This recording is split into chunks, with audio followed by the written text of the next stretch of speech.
We're live. We're now live. It never stops like feeling something like in terms of what it must be like in a TV studio when they say you're live. Morning, everybody. I hope everybody is well. Welcome to the Shropshire Health and Wellbeing Board. We've got a few bits to get through this morning. We have a really interesting agenda, so looking forward to the conversation and discussions. As you know, myself and Cecilia co-chair Health and Wellbeing Board, and we're taking in turns then in terms of who chairs the actual meeting. You've got me this morning, so I hope that's okay. If it's not, I clearly been told I can't leave the meeting anyway, so I'm here. You've got me regardless. We will look to build as much of a conversation as we can on the agenda items and bring that discussion in and bring a focus in terms of that. I'm going to go around and do introductions first, if that's okay. Then I'll do apologies, and then we'll move on from there. So I'm going to my right, Cecilia, if that's okay. Yep. Good morning, everybody. I'm Cecilia Mockley. I'm the portfolio holder for Shropshire Council for Adult Social Care and Public Health. And I should have said, and apologies, we should be using the speakers as well, if that's okay. Morning, it's Nathan Crosby, Chief Officer Party Care. Good morning, Superintendent Jamie Dunn, Local Policing Commander for Shropshire and future chair of the CSP Board.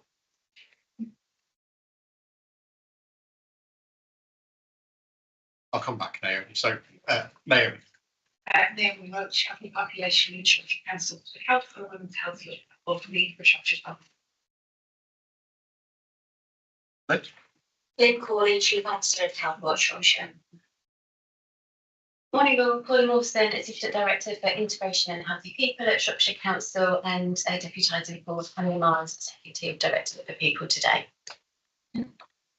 Morning, Claire Parker, Director of Strategy and Development at NHS Shropshire Health and Wellbeing. Morning, Jason Kirby, Assistant Chief Fire Officer for Shropshire Fire and Rescue. Morning, Rachel Robinson, Executive Director for Public Health for Shropshire. Might just be me, but just sounds there's an echo, but we'll deal with that as we go through. I'm not quite sure where it's coming from. Louisa, we didn't do, you were sorting out IT stuff, so no, it's okay. Good morning, I'm Louisa Jones and I'm a Business Support Lead for Partnerships at Shropshire Council. Okay, I've got a number of apologies, but before I do those, I'm going to do introductions on the screen. For those that I can read easily. So, Kirsten.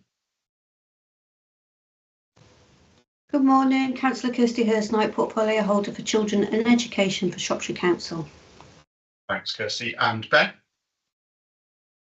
Good morning, Ben Holland from MPFT. I'm the Health and Wellbeing Strategy Implementation Manager there. I don't think there's nobody else online that I've missed that I can't see. No, it's just people in the room, I think. Simon. Yeah, okay. Thank you for that. So I've had apologies from Patricia Davies, Chief Exec at Shropcom, Nigel Lee, Chief Strategy Officer for NHS Shropshire Health and Wellbeing and Director of Strategy and Partnerships for SAF, Zafar Iqbal, Associate Medical Director Public Health, MPUFT.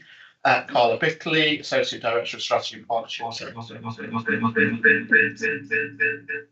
We'll just give Mike a quick call. There's some connection issues for morning, some connection issues for Michelle, which may be causing some issues and feedback. So he'll be coming in just a second.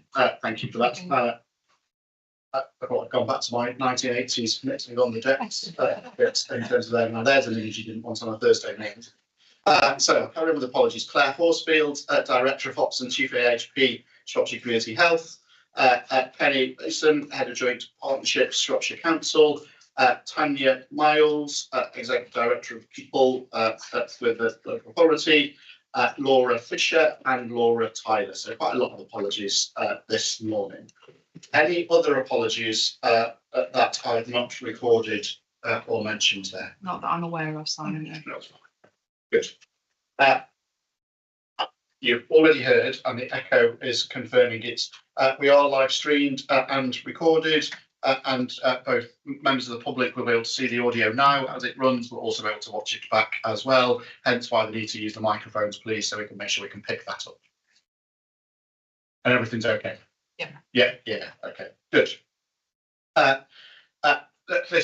For those online, you won't be aware, but it's quite warm in the room in here, which is pleasant for the moment. But if it gets too hot, then we'll open doors and manage that in a best we can.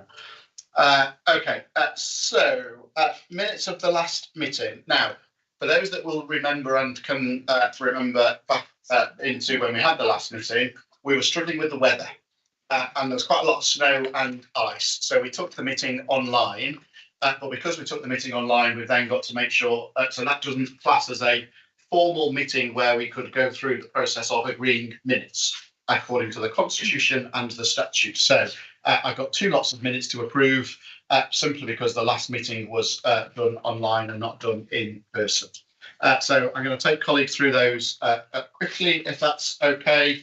Just so we can get to the right place in terms of that. So I've got minutes from the Health and Wellbeing Board that were held on the 19th of September.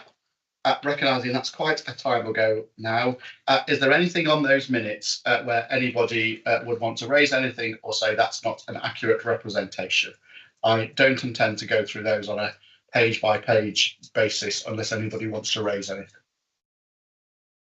So I can't see anything. So on that basis, I'm going to say that those are a fair and correct record, and that myself and Celia will be able to sign those on that basis. Which then moves me to the minutes of the Health and Wellbeing Board that were held on the 21st of November. So I'm going to propose that those to you. Is there anybody that's got any comments on those where people would want to say, I don't feel that's a fair reflection of the conversation that took place? Oh. So could I have a seconder to confirm that, please? Parker, thank you. Okay, so having done with those bits, I recognise we've accepted both sets of minutes.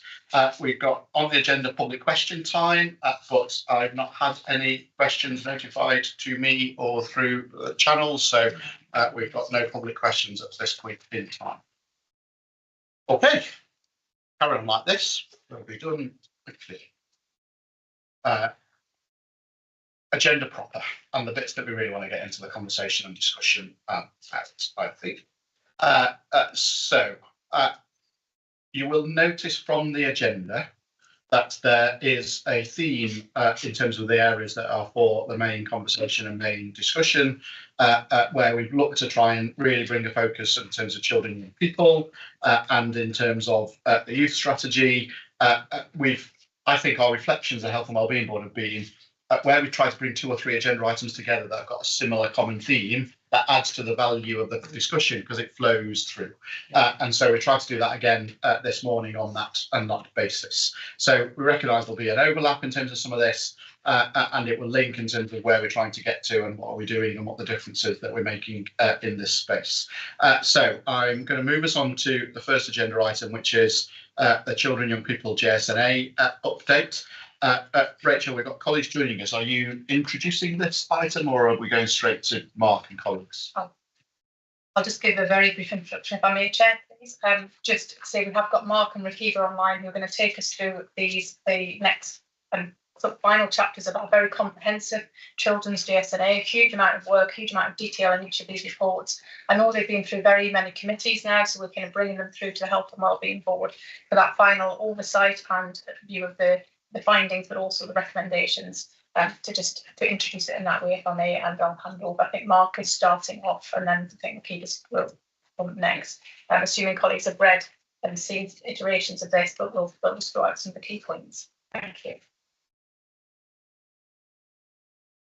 Okay, hello. I'm just presenting remotely. Is my sound level coming through okay? Yes, perfect. Brilliant. Okay, so if it's okay, I will share my screen.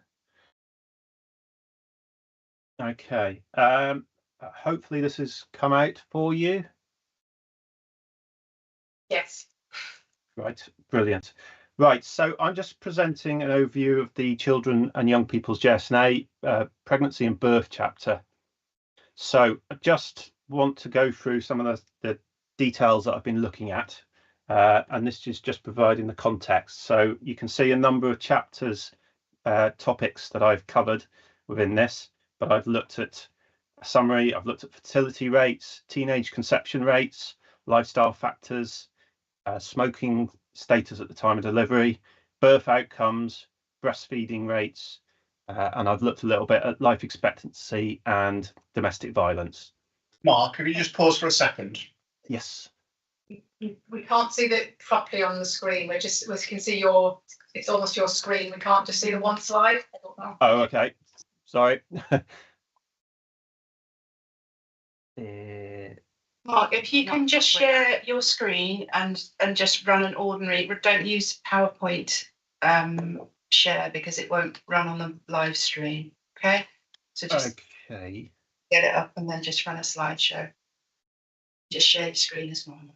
Yes, sorry. Right.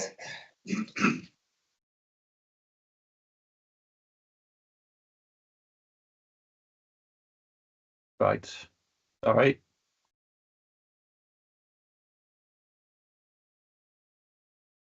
Right, this should be it. Is that better? Yes. Much better, yes, thank you. Sorry about that. Right, so that's some of the range of things that I've looked at within this chapter. So just got a little infographic here. This is just showing a breakdown of the female 44-year-old age group and their population, and just showing by area where those women live.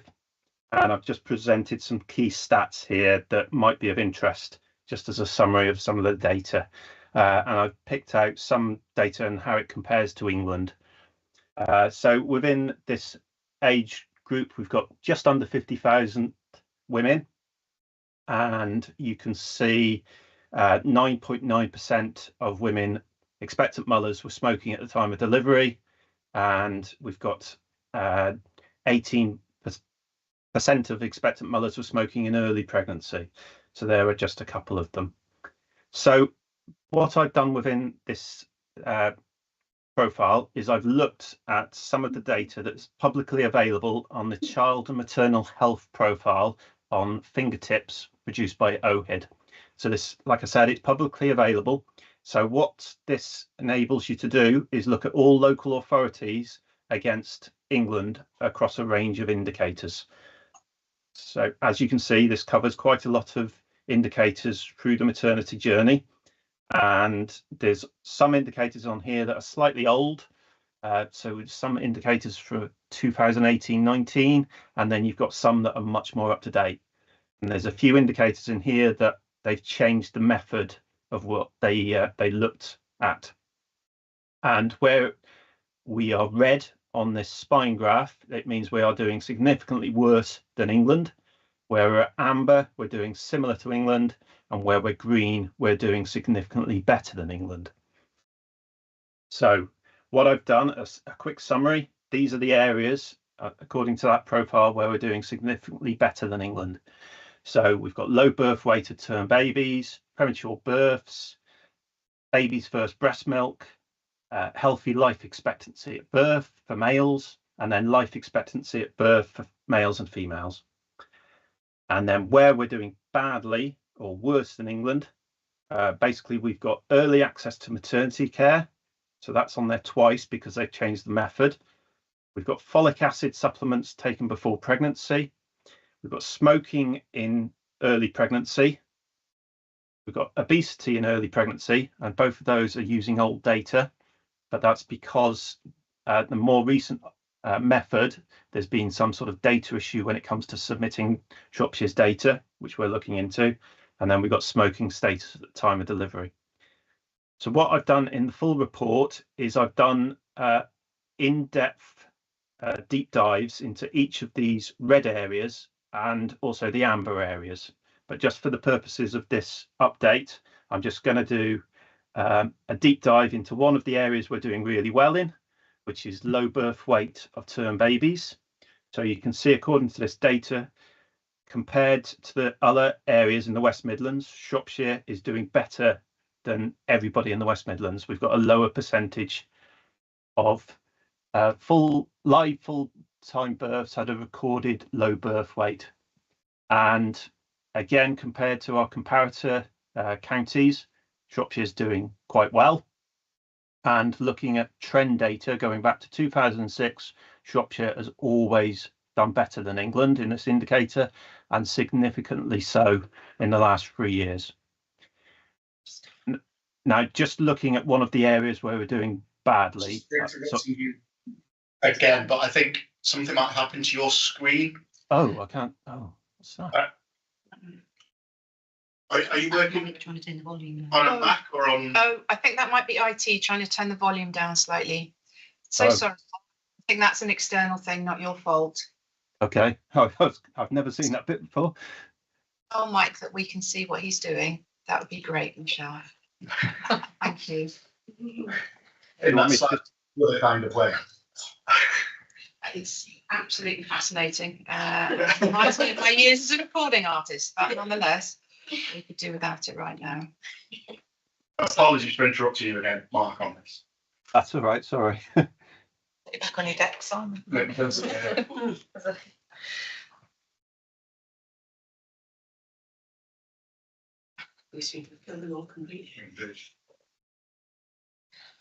you want to carry on? Yeah, Mark? please. We'll take it. Just be aware that we can't easily see your slide because we equalizes. Okay, so one of the areas I've picked out that we're doing really badly on, and I've done deep dive on, is smoking status at the time of delivery.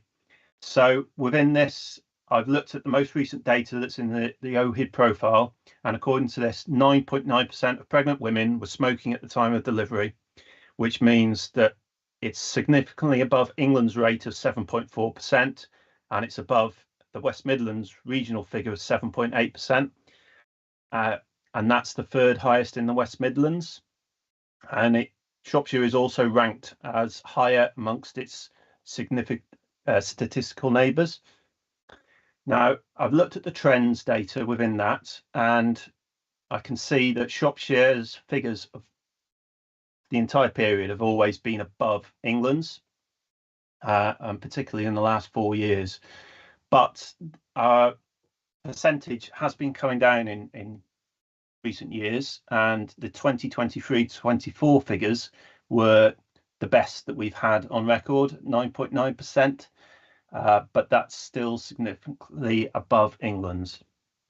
So I've done a deep dive into this, which I've presented in the slides, and I've basically got hold of local data from the SAF Trust, and I've looked at what was going on with their mullers. So I've broken down the percentage smoking at delivery by financial year to have a look at it coming down. I've compared it to booking status and showing that there's been a drop off. And I've looked at the data broken down by age group, and I've found that over a 3-year period, smoking rates were significantly higher in mullers under the age of 20. So mullers aged under 20, there was smoking rates of 18.9%, and mullers aged 20 to 24, smoking rates were 19.1%. Whereas in comparison, if I looked at the rates of mullers that were aged over 30, they were just 6%. So there's a huge effect of age on smoking rates. And I also looked at deprivation, and I found that mullers from the most deprived quintile within Shropshire, the rates were up to 19%, when compared to all other deprivation quintiles, the rates were much, much lower. I've just moved on to talk about recommendations after this. I don't think you can see any of this, can you? Oh, I can see. Not easily, Mark, unfortunately. Okay, so basically, in summary, the recommendations from this report, there's 11 recommendations, but number one, we're going to try and monitor and reduce teenage conception rates still further. We're going to try and increase the number of women who are booked by midwifery within the first 10 weeks of pregnancy. Number three, we're going to ensure that throughout pregnancy and giving birth, parents receive personalised care for their individual needs. We're going to try and improve the data collection of modifiable risk factors and vulnerability factors during the pregnancy. So that includes excess weight, smoking, alcohol. Number five, we're going to try and increase the rates of pregnant women that are vaccinated against influenza and pertussis. We're going to try and increase access to services to support healthy pregnancy. We're going to try and address concerns of repeat pregnancies where children become looked after in the same family unit. We're going to try and support partners and family members of pregnant women to stop smoking. To try and increase breastfeeding initiation rates to again achieve breastfeeding friendly accreditation. Going to try and monitor infant mortality and stillbirth rates by looking at modifiable risk factors. And finally, to monitor the levels of referrals for early health from midwifery so that appropriate support is provided. That is the end. Sorry you couldn't see my slides. Mark, it's not for you to apologise for at all. It's our apologies in terms of the not being able to see all those, but there's a lot of information in the pack as well, and a lot of data that you brought to life in terms of that. Let me open this up for conversations or for discussion and comments first, and then we'll get into the recommendations piece.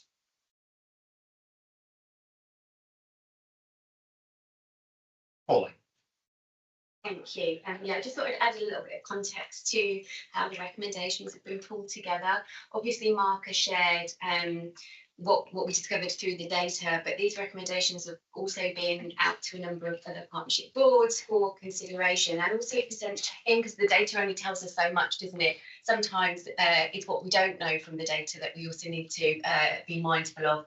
So whilst there is quite a few recommendations in this chapter, they were developed also in partnership with the Early Help and Prevention Partnership Board and with the Children's Safeguarding Board, and there were some additional recommendations that came out of discussions there, particularly in this chapter around the recommendation where we've got mothers who've had repeat removals at birth and a collective desire to do more for them to try and prevent that trauma to the mother and to the child. So the other thing that we try to do with the recommendations is be really clear about where does this recommendation sit within the system moving forward, and particularly here there's that real join up with the LMNS, so the local maternity and neonatal system, and making sure that boards are aware that these recommendations exist, that they will be expected to deliver on them, but also mindful that it's part of a broader programme. So there will need to be some further discussions about the timings of certain recommendations. So we build these not just into a programme for delivery this year, but over the next couple of years to make sure that we give them the just need for delivery, but also mindful of the rest of the work that everybody's trying to deliver alongside. So I just hope that's helpful, a little bit of additional context. Thank you. Yeah, thank you. I mean, just because as we said at the start, this is a huge topic area for us and a really important topic area and one of our priorities. So I think the level of detail that is in this report is really powerful, really important, and the approach that's been taken around deep dives. And notwithstanding, of course, there's obviously, as we said, there's a huge number of recommendations. We talked about this the last time we brought the JSNA at the previous meeting. As we said, it's really important that we have these, that we monitor them, that the board gets assurance around the progress around those. The purpose, obviously, of the JSNA is to make sure that we have a really strong evidence base, and that informs the services that we commission. It supports partners' decisions. So that process, I think we've said within the report, we will bring back regular updates, and all of those recommendations, as boards are being tracked against particular boards who will own them, and we will have an oversight assurance that will come back just to give you to this board on a regular basis. So we can monitor progress against these to ensure that the findings that we have here are being tracked and making progress. So just, I know it's within the overall report, just wanted to give that context and that assurance that we will do that, because there's no point in us doing all of this work unless it actually then forms the next stage of the decision making. So it's important that we do keep that account, and obviously it informs our place-based working as well. In terms of the approach, it's not just about a theme around children and people, but we also do it place-based, so we know where we've got particular pockets in our population and we can address those. So again, a really good joint piece of work, and just to give more assurance around the monitoring. So really important. So thank you, Paul. Thank you, Mark. Thank you, Rachel, for that. There's something on each and every one of us as partners as we sit around the Health and Wellbeing Board, because there's a bit here in terms of you sit and read the papers and think, wow, there's a lot in there. You hear it distilled down in terms of here are the headlines, where we're doing better, where we're not doing as well. The key bit for me from any of the fact that we've taken the time to sit around the Health and Wellbeing Board table, that means we've got an interest in this area to start with. If we recognise that a good start in life is one of the main Marmot principles in terms of what then predetermines an individual's opportunity to have a healthy life and prosper and do well in an area, then the factors that are getting raised and highlighted here become a responsibility for all of us in any interaction we have in this space. So there's the obvious interaction in terms of from a health commissioner's perspective, but equally there's all the incidental interactions that take place where, if we're sighted on and aware of both where the areas of greatest health inequality are, where the areas of smoking are highest, the impact of that in terms of health, in terms of determining that the life expectancy and everything that goes in terms of that space is something that we need to be thinking about when we're delivering some of those wider services, whether those be the prevention services, whether those be the intervention services. There's an opportunity in all of that for us to be raising that and highlighting that, because that's how the JSNA then comes to life. Otherwise, it becomes a set of really detailed slides and a really interesting read, but once you've read it, there's a risk it goes to one side and you don't revisit it. That's the worst thing that we can ever do with a JSNA, in my view.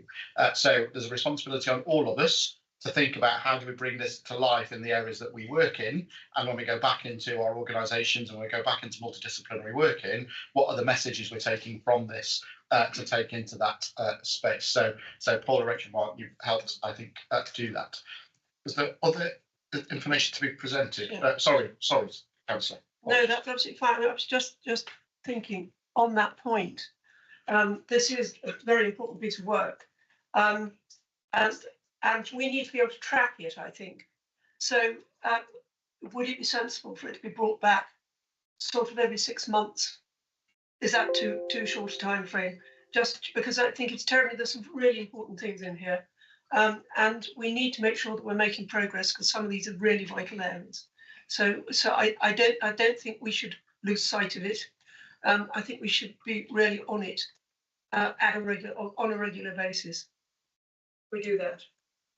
Yeah, absolutely. Happy to support that we bring regular updates. We'll have a look at the frequency, because some of the indicators aren't updated as frequently as we'd like. I think the board needs assurance, as it does, that it's owned by the different organisations who are taking this forward, and that we do absolutely get regular updates. So if we can just go away and confirm the timescale, but absolutely agree that we need to make sure that we monitor progress, and bring back any exceptions where we're not progressing.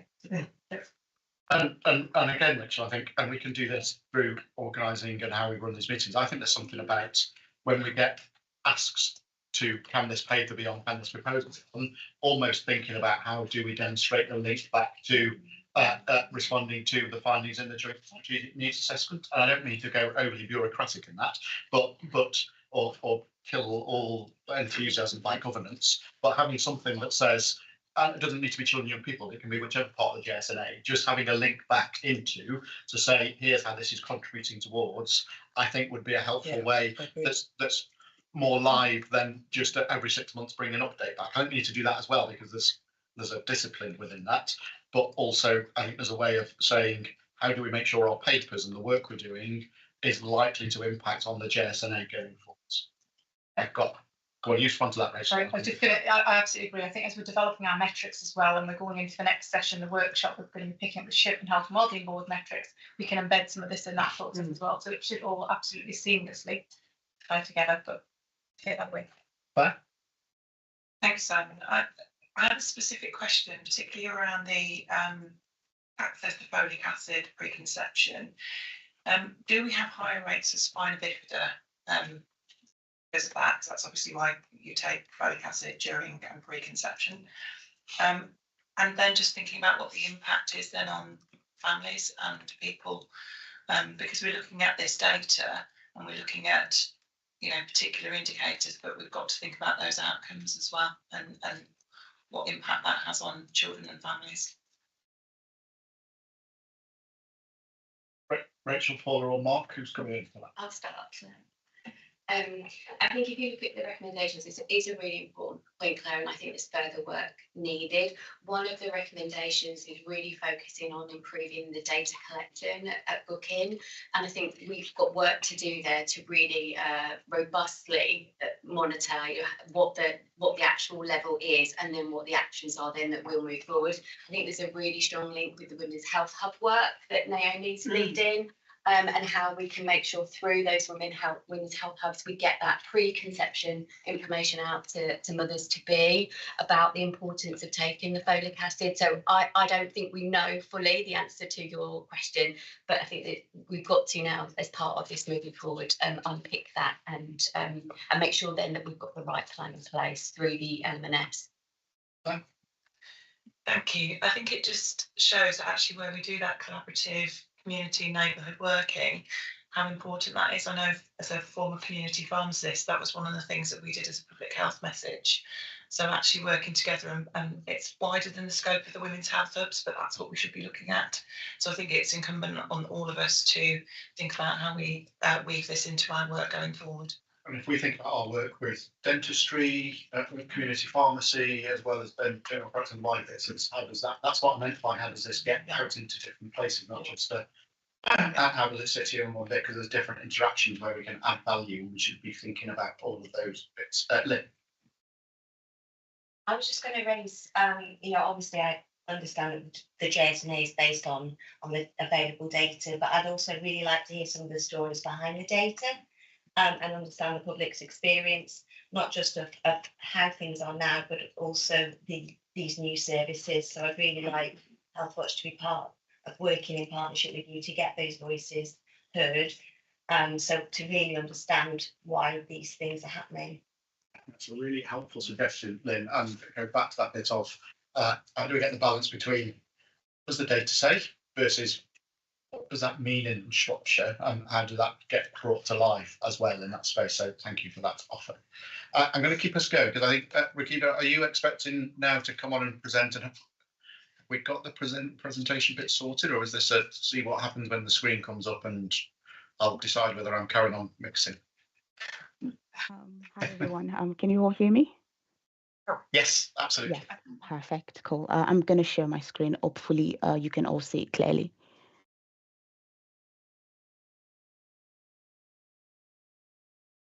We can, and if you could go to slideshow as well. Yeah. Brilliant. Thank you. Can you all see that clearly? Oh, yes, thank you. Perfect, cool, thank you. Today I'm going to be giving a very quick presentation on the school-aged chapter for the CYPGSNA, as well as the young people's chapter. So for the school age chapter, we're basically looking for a final approval for the recommendations developed. However, for the young people's chapter, the recommendations are currently in development, and hopefully those will be presented at the next Health and Wellbeing Board meeting for approval. So moving on quickly, what you can see currently on your screen is basically a snapshot of what we've included in the school age chapter. Most of the indicators were sourced from the child and maternal profile on fingertips.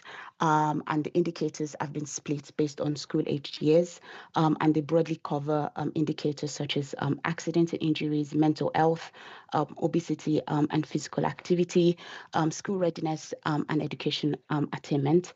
We've also got other supplementary indicators that cover hospital admissions as well as safeguarding and vulnerable children. But apart from this, we've got data from a project that was carried out called Safe Spaces Project, and this data covered vape use in young people. We've also got information from stakeholder engagement covered in the chapter in details. At the moment, what you can see on the screen is an infographic, basically just giving a snapshot of the indicators covered in the school age chapter, and it basically summarizes the factors affecting child safety and well-being, and it also highlights some wider determinants of health in 5 to 16-year-olds. And as you can see, we've basically covered things such as population. So basically, where do 5 to 16-year-olds live in Shropshire, and also in terms of demographics, ethnicity as well. That has been covered in detail in the chapter. And also in terms of the indicators, as you can see, some of the indicators here have been RAD rated. So some of them are colored green, some are colored red, and we've got one colored amber. And basically we've done that because we've compared the indicators to England. So of course, where the indicators has been colored green, that means we're doing significantly better than England, and where it's colored red, that means we're doing significantly worse than England. And here, this is basically a list of areas of need for 5 to 16-year-olds living in Shropshire. I don't know if you can see that clearly. I'm not going to go through all of them, but the area of needs basically ranges from hospital admissions for dental caries in 0 to 5-year-olds, as well as a proportion of children living with obesity and classified as overweight. We've also got school-age children with social, emotional, and mental health needs in there. And also basically to flag other education indicators, we've got average attainment score as an area of need for 5 to 16-year-olds, as well as children aged 4 to 16 achieving 9 to 5 in English and maths as an area of need as well. In terms of where we're doing well, so we're basically doing better than the national average. These are the list where Shropshire is doing better. So it covers achieving the expected level in phonics screening check in year 1. We've also got hospital admissions due to self-harm. We're doing better than England for that particular indicator. We're doing better in terms of physical activity. We're significantly higher than England with regards to that indicator. And also MMR1 dose, where we've got a proportion higher than the benchmark goal of 95%. And also admission rates for epilepsy is significantly lower than England's rate. And of course, this is covered in detail in the report. So I'm just going to move on quickly to just a handful of indicators where we're doing worse than England. And as you can see on the screen, we've got 2 graphs looking at the proportion of children aged 4 to 5 classified as overweight on your left. And we've also got those living with obesity on your right. And as you can see, in recent periods, there's been a slight increase in the proportion of children aged 4 to 5 classified as overweight in Shropshire. Though the latest proportion of 23.6 is similar to England, we're still seeing that increased trajectory in the proportion of children classified as overweight in Shropshire. And the same can also be seen for children aged 4 to 5 classified as living with obesity as well. We're seeing a slight increase in that proportion. And with regards to children with social, mental, and emotional needs in Shropshire, we've got about 1,142 school-age children with these needs, and this is as of 2022-23, and this is roughly 3% of Shropshire school-aged population. And as you can see on the graph, this is significantly lower than England's proportion of 3.3. However, we've been seeing a continued increase in school-age children with these needs, and it's been going on since 2017-18. There's been a gradual increase, and of course, when we get to 21-22, there's a sharp increase in the proportion of children with these needs. And moving on to one of the education indicators we've got in the report, this basically looks at children aged 14 to 16 achieving 95 in English and maths. So in 2024, the proportion for that was 38.8. And as you can see, from 2021, there was a decrease in children achieving 95 in English and maths. But when we look at between 2023 and 2024, there's been a slight increase in that proportion, sort of suggesting that this is it's going to be increasing, hopefully, with the next iteration of data that we get from DFE. And in terms of where we're doing well, expected level in phonics screening check in year 1, that has increased in recent periods. In 2024, it was 78%. And as you can see, since 2022, that has been increasing gradually in Shropshire. And this is amongst children in year 1. So I'm just going to move on quickly to the summary of the recommendations. It's a long list. I don't know if you can see that clearly because it's quite tiny. I'm not going to go through everything, but one of the recommendations highlighted in the report is to monitor the delivery of MMR vaccine action plan and ensure the delivery of the 3-pronged approach through STW vaccination bid. Also, with regards to the education indicators in particular, one of the indicators suggested was to was to provide CYP universal services to continue to improve data collection and monitoring of offers for CYP with SEND in particular, because this was basically highlighted in the school-age children chapter. We've also got a recommendation in there to continue to review and further improve our prevention offer for social, emotional, and mental health needs to school-age children through the rollout of the I Thrive model. So basically, these are some of the draft recommendations highlighted in the report. And the next couple of slides basically covers the mitigation, looking at what we're currently doing now with regards to the area of needs highlighted, the recommendations, what we plan to do, as well as the governance, where these recommendations sits, basically. So the school-aged chapter has been presented to quite a number of boards. So we've presented that to SHIP, to the SEND Partnership Board, as well as the Early Health Partnership Board. Has anyone got any questions before I move on to the Young People's chapter? I can't see any, so let's keep going for now, if that's okay. We'll come back at the end. No worries. The next set of slides are basically going to give a brief overview as to what we've got in the Young People's chapter. Like I mentioned earlier on, the recommendations are yet to be developed for this particular chapter, and once they are, they will be presented in the next Health and Wellbeing Board for approval. And in terms of the indicators presented in the chapter, just like the school-age chapter, a majority of them were sourced from the child and maternal health profile in Fingertips, and they cover topics such as teenage conceptions, young people in care, young people in contact with the justice system, alcohol and drugs, sexual and reproductive health, as well as mental health and well-being. And similar to the school-age chapter, we've got an infographic here covering the indicators pertaining to young people aged 16 to 19, and also where we're rag rated green, that means Shropshire is doing better than England. And of course, where we're rag rated red, that means we're doing worse than England. So for example, one of the indicators I'm going to be talking about would be proportion of young people not in education, employment or training.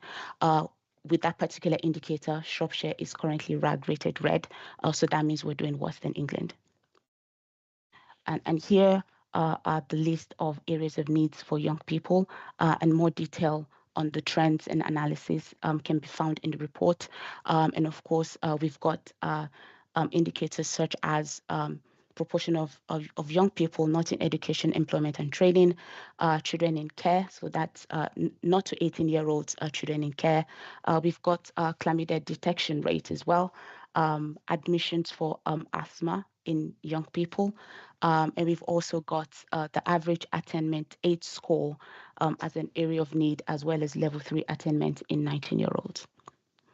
And in terms of where we're doing better than England, we've got hospital admissions due to self-harm. That's decreasing in recent periods. We've also got unintentional and deliberate injuries in 15 to 24-year-olds. And we've also got some level 2 attainment in there where we're doing better than England.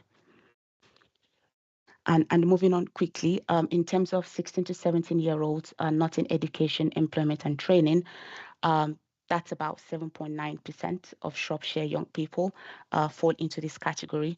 And this proportion at the moment, as of 2020 to 23, is significantly higher than England's proportion of 5.2, as well as West Midlands proportion of 5.2 as well. And as you can see on the graph, between 2021 and 2022, 2022-23, there's been a sharp increase in the proportion of NEETs, 16 to 17-year-olds. And in terms of ranking within West Midlands, Shropshire is second highest and also third highest amongst its statistical neighbours. And another indicator where we're doing worse than England is got to do with post-16 attainment. So that's looking in particular level 3 attainment amongst 19-year-olds. That has decreased in recent periods. So as you can see on the graph, there was an increase between 2019-20 and 21-22. However, there's been a sharp drop between 21 and 22 and also 22-23 as well. And in terms of the proportion, that's 56.1% of 19-year-olds were qualified to level 3. And like I mentioned, there's been a sharp drop in that proportion. And lastly, where we're doing well, better than England, that would be hospital admissions for mental health conditions in not to 18-year-olds. The graph basically shows that there's been a decrease in the rates, in the hospital admission rates for mental conditions. And in terms of comparison to England and West Midlands, our Shropshire's rate is similar to England's and West Midlands rate as well. And like I mentioned, we're currently working on the recommendations. And once this is done, we would be presenting that back to yourselves at the next Health and Wellbeing Board meeting. Thank you, everyone. Has anyone got any questions, please? Thank you for that, Rakina. Let's open for conversation discussion. Claire.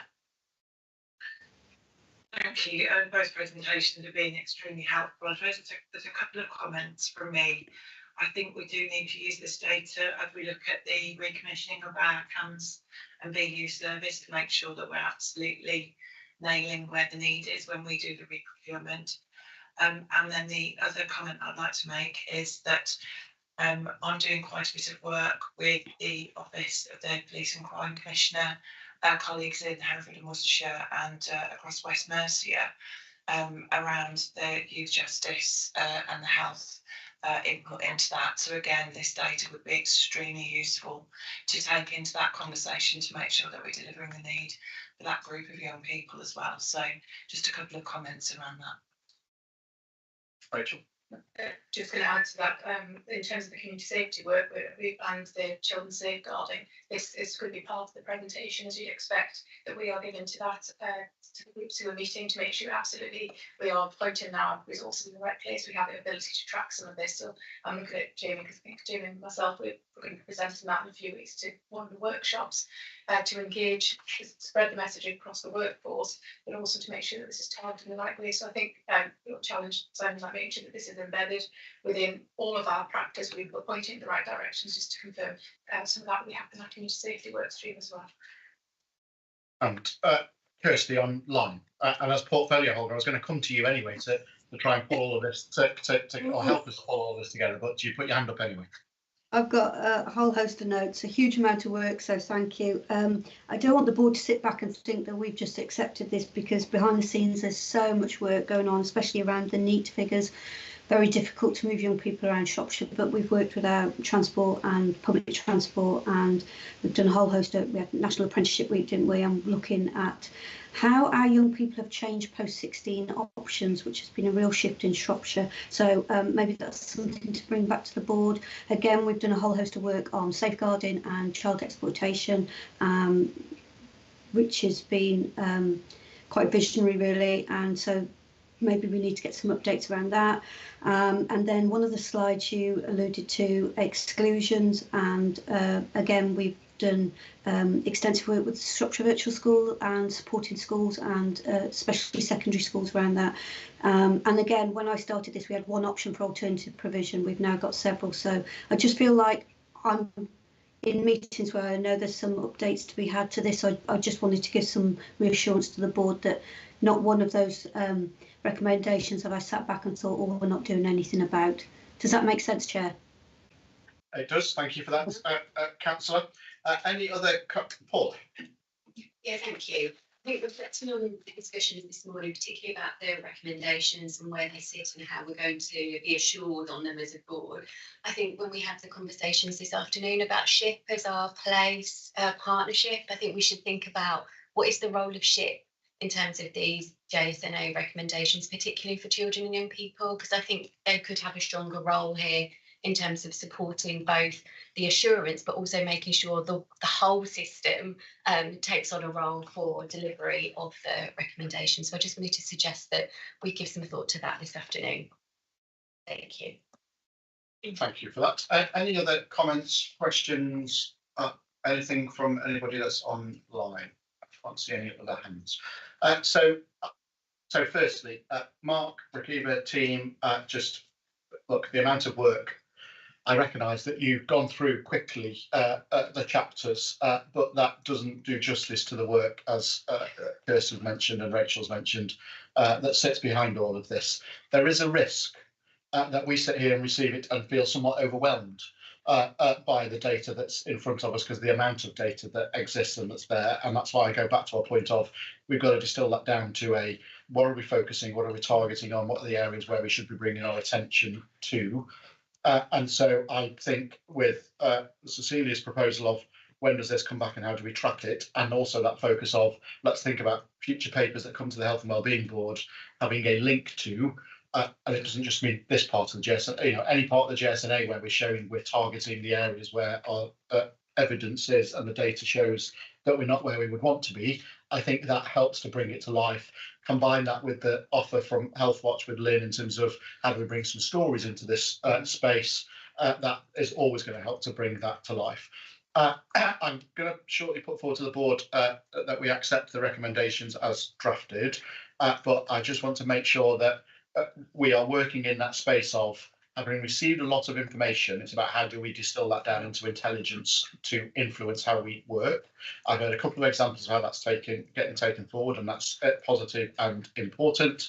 But on that basis, I don't intend to go through each recommendation on an individual one and say, do we approve? I'm asking that the board approve the recommendations that are detailed within the reports and are extensive in that space, recognising that in some areas there is still work to take place in terms of developing those recommendations. So they'll need to come back to the board at some point for that to be approved and signed off.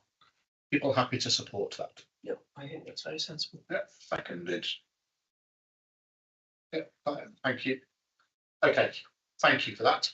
Mark Rakiva team, really grateful for that. Thank you indeed for helping us navigate that. And Mark, thank you for helping navigate some of those IT gremlins in that space as well at the start. So thank you for that as well. I'm going to keep us going then, if that's okay. So we're going to follow on. We're going to continue with the theme. We're moving to the youth strategy piece. So, Ellen, are you joining? Yes, can I Yes. just go and get a glass of water? Very hot in here. Perfect timing. Here. Come and take a seat. If you'd like to sit up here. Yes, Beyond the one, say you sit with electric blankets and with that.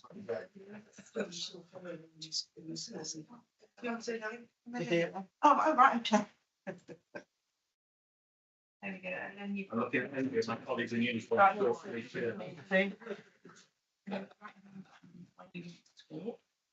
not at all. Okay. Yeah, simple the meeting now, please. That is the one, isn't it? Yeah, Teams. Yeah, I take it too. If you just switch your microphone off, love that. Yeah. Statement. What is it? Shropshire and Beverland. That's a thing she's not yeah. I like to see better. Sorry. Rather people. I mean, look round the room, just hello everybody. Oh, good. Yeah. You want to do introduction? You must be a person at the start, so Sure. please do introductions, and then I'll do it. I'll do a brief intro, and I'll come back to you. Good morning, everyone. My name is Dennis Gray, and I'm the Assistant Director for Services to Children and Families. This is. Hi everyone, I'm Helena Williams, and I am the Youth Support Team Manager, and I sit within Early Help. So, Vanessa, Helena, you're really welcome, and thank you for coming to the board this morning. You've heard us talk about the JSNA piece and the intelligence and the data, and of course then moving on into the youth strategy is about then saying, so how does that data and intelligence get into a point in terms of what we're going to do? So heaven forbid that it looks like there's a link and a connection and there's some thought into the agenda planning that sits in this space. But really want you to use the time, bring this to life, engage in the conversation, and you've got to support the board in terms of having the best conversation that we can. Over to the two of you. Thank you. Very excited to be here. So I will chip on. So it seems a lot, youth work, statutory guidance, youth offer and youth strategy, but there is a golden thread that runs through all of that, and that is prevention and health and wellbeing. It is critical to all of those bits of work. So I'm just going to go through a short amount of slides just to kind of show how it all informs the other and why we've got to our youth strategy.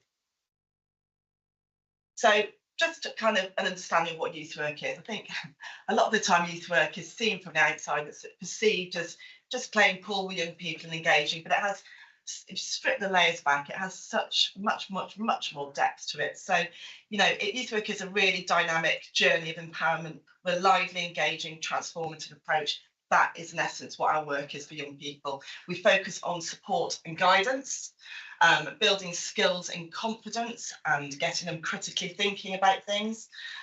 We try to create safe and inclusive environments. They may be physical environments, but that might be environments within their communities as well. Community engagement is critical, and the voice of the young person that runs through this like a stick of rock. It's not youth work without community engagement. It's not youth work without young people's voice and informing what they need. So it's very needs-led. We develop skills, we develop skills and competencies that enable young people to create better outcomes for themselves. I think that is really critical. These are our next young people that are going to be young adults, parents. So this is really about, you know, putting those foundations in to get it right. And it's based on a strengths-based and asset-based approach. So youth work looks at, you know, young people's strengths. That's what we focus on, their needs and their strengths. We don't like problems, which sounds a bit odd. So your data kind of, that's the problem. We want to come in at the bottom, understand the need and try to affect change that way. And the asset-based is we work really intensely in our communities, and we we use the assets that are around us to improve the well-being of young people. Youth work and adolescence, the link of, well, you won't be surprised really, it kind of links in. So the common themes of adolescence are critical development stage, building identity, skills development, safe and supportive environments, and community connection. And I think I've just explained youth work as all of those things. So youth work is about young people and their journey through adolescence, and we are there to support them, navigate them, create opportunities, and just get them ready for their transition to adulthood. That is what it's about. It's a very complex process. I don't know how well you can see that. This is our curriculum that we work from. Youth work is education based, it's community development, and it's youth work practice. And the start and end point of the work is the young person solely. Around that are the foundations for youth work, and they include empowerment, participation, equity, and education. And then we have our values and our ethics around that, our process and our praxis, which is our way of working. And then around that are the themes that we cover. So youth services, youth work, kind of things like arts and culture, identity, belonging, health and wellbeing, leadership, participation, economic and financial wellbeing. You know, the list goes on, skills development, the environment, healthy relationships, anything to do with young people's personal, social and emotional health. But that is fundamentally what a youth worker is. So youth work's got a complex history in Shropshire. It's got a really good history in Shropshire. But over the years, we've seen across the country that youth services kind of sort of dissipated a little bit. So the statutory guidance that came out in September 2023 is around the local authorities' delivery of services and activities to improve children and young people's wellbeing. And when we talk about young people, we talk about young people aged between 13 to 19 and up to 25 with SEND. So that statutory guidance issued by the DCMS. A reminder, I meant to be at another meeting.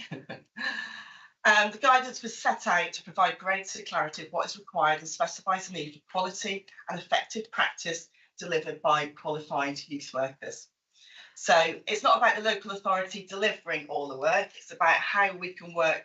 It's more of a coordination and a facilitation point, particularly for universal youth work. We know Shropshire has a history and it's got a breadth of brilliant community and voluntary sector providers out there in the youth sector.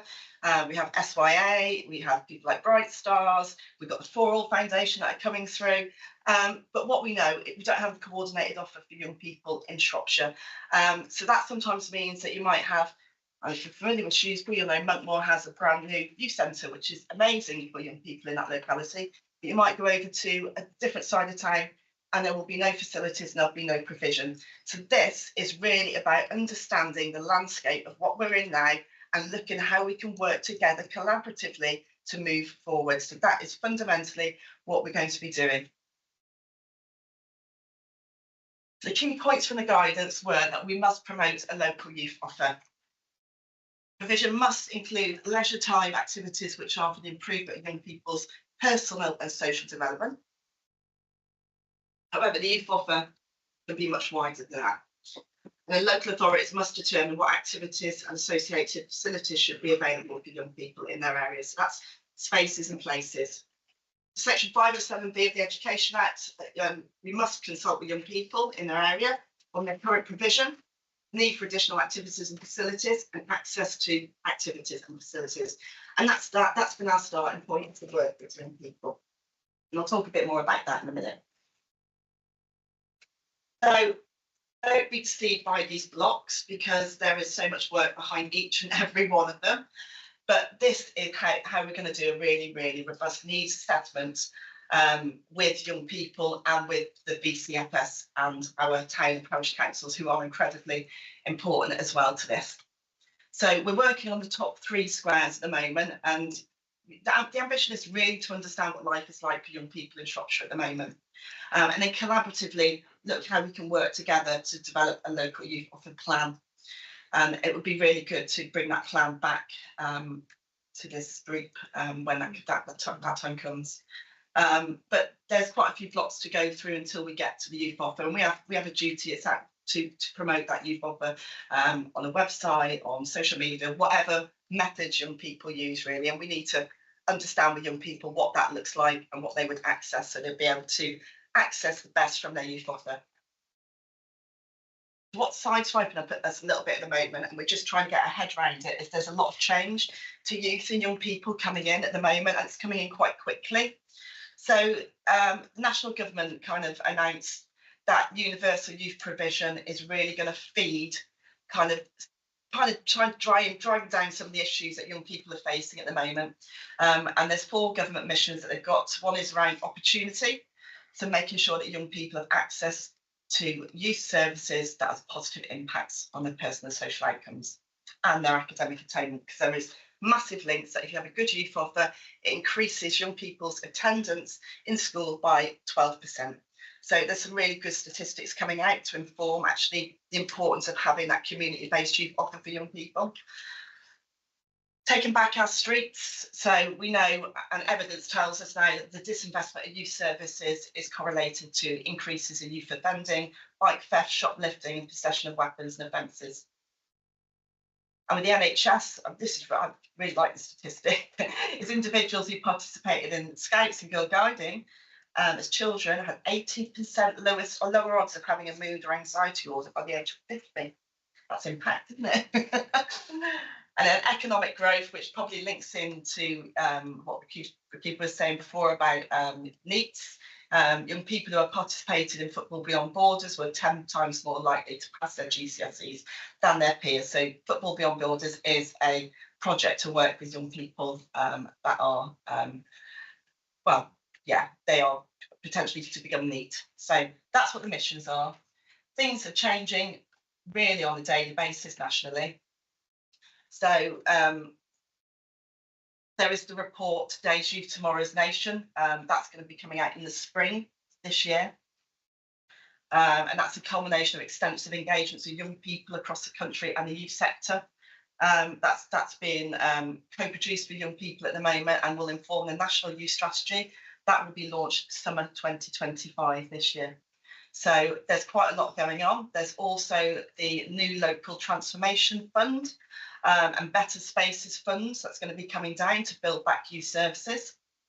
The National Youth Council, which is currently the British Youth Council, is under consultation around how young people are involved in local governance.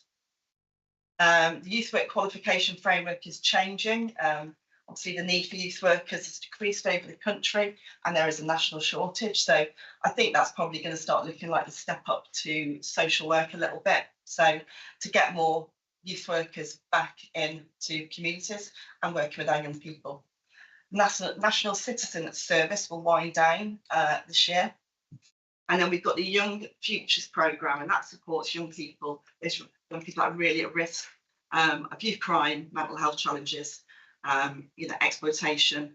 And those youth future hubs will have youth support workers in them, mental health practitioners, universal youth services that wrap around it, and then post-16 needs support. So you've got your targeted services in the middle, but it is absolutely buffered and supported by a really robust youth offer, which keeps it in that preventative early intervention space, which is really what we need to go. So they will work together. A lot coming in, as you can see, but exciting time for young people. The National Youth Agency, which is our governing body for youth work, is currently running a peer review process.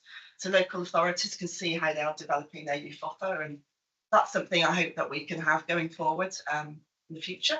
I've been on the peer review to a different local authority and it was a great experience and I've got some amazing learning back. So that was brilliant. Young people, this is the good bit.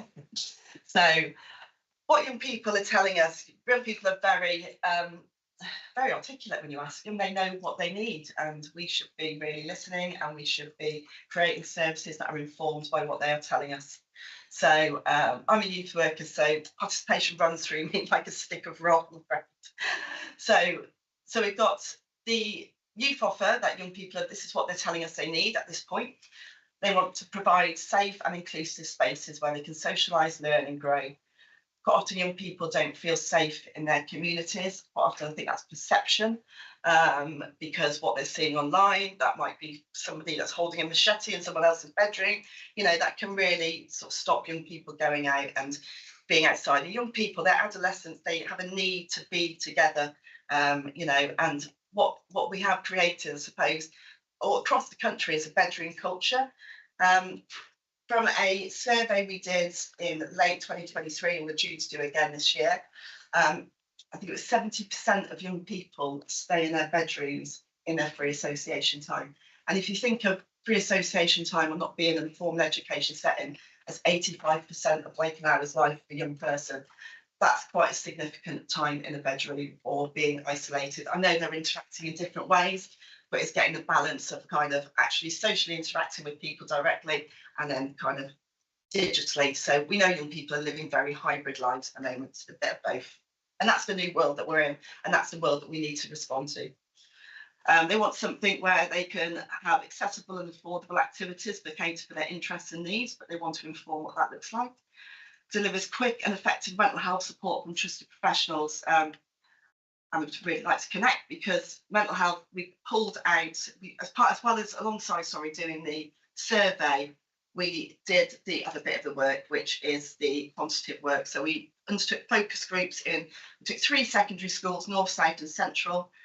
We took all the tuition centres, and we took Woodlands School, and we then went out to more diverse groups like the LGBTQ community. So we started to ask them what they needed from a youth offer, and mental health came out as, you know, something that they felt they really needed support on. We've got a whole document of their voices telling us what they need, and you know, we'll talk about it after, but I'd really like to share that. Young people want improved transport, to enable them to fully participate in community life. I missed the one before, which is their voices heard and valued in the decision-making process, and they're really adamant about that bit. They want to be heard. They are the solutions to their own problems, young people, and if you give them the power to do it, they will not surprise you, but they will give you a preventative model of working. And then we want a youth offer that creates opportunities for education, employment and skill building to prepare them for adulthood. The 6 themes that were important to them were feeling safe in their community, education and learning, mental health and wellbeing. They wanted more information around drugs and vaping, and jobs and employment, and feeling heard. So this is draft. This is my very ambitious participation structure that needs to sit alongside this work, because we need to be accountable to young people at every element of this work. So this will take a while to do, and I need to work with my partners to develop how we do it, but this is where we really need to get to. So we have what we call the strategic partnership in the middle, which will oversee all of the work. We're not sure where that will feed into yet. At the moment, the work's being held, you won't have all it, but the work's being held with the Early Help Partnership to have oversight of it in the meantime. So those strategic partnership will have a kind of area, Youth Forum and Old Money, youth influencer groups in New Money. So they will have that kind of oversight from area youth worker. And we want a place at the table on those youth forums for the Care Council, our young carers, and the SEND young people as well. Then what we want to do, that strategic youth partnership will manage the local youth offer plan. And then what we want to do is really, really localise them, so and link them into kind of the place-based JSNA areas. So actually young people are managing their own plans within their localities. And that's where we really want that partnership working to take place with our town and our parish councils, other youth providers in the area, and local policing teams, you know, really keep it really community-led and all take some ownership, because we all have a responsibility to getting things right for young people.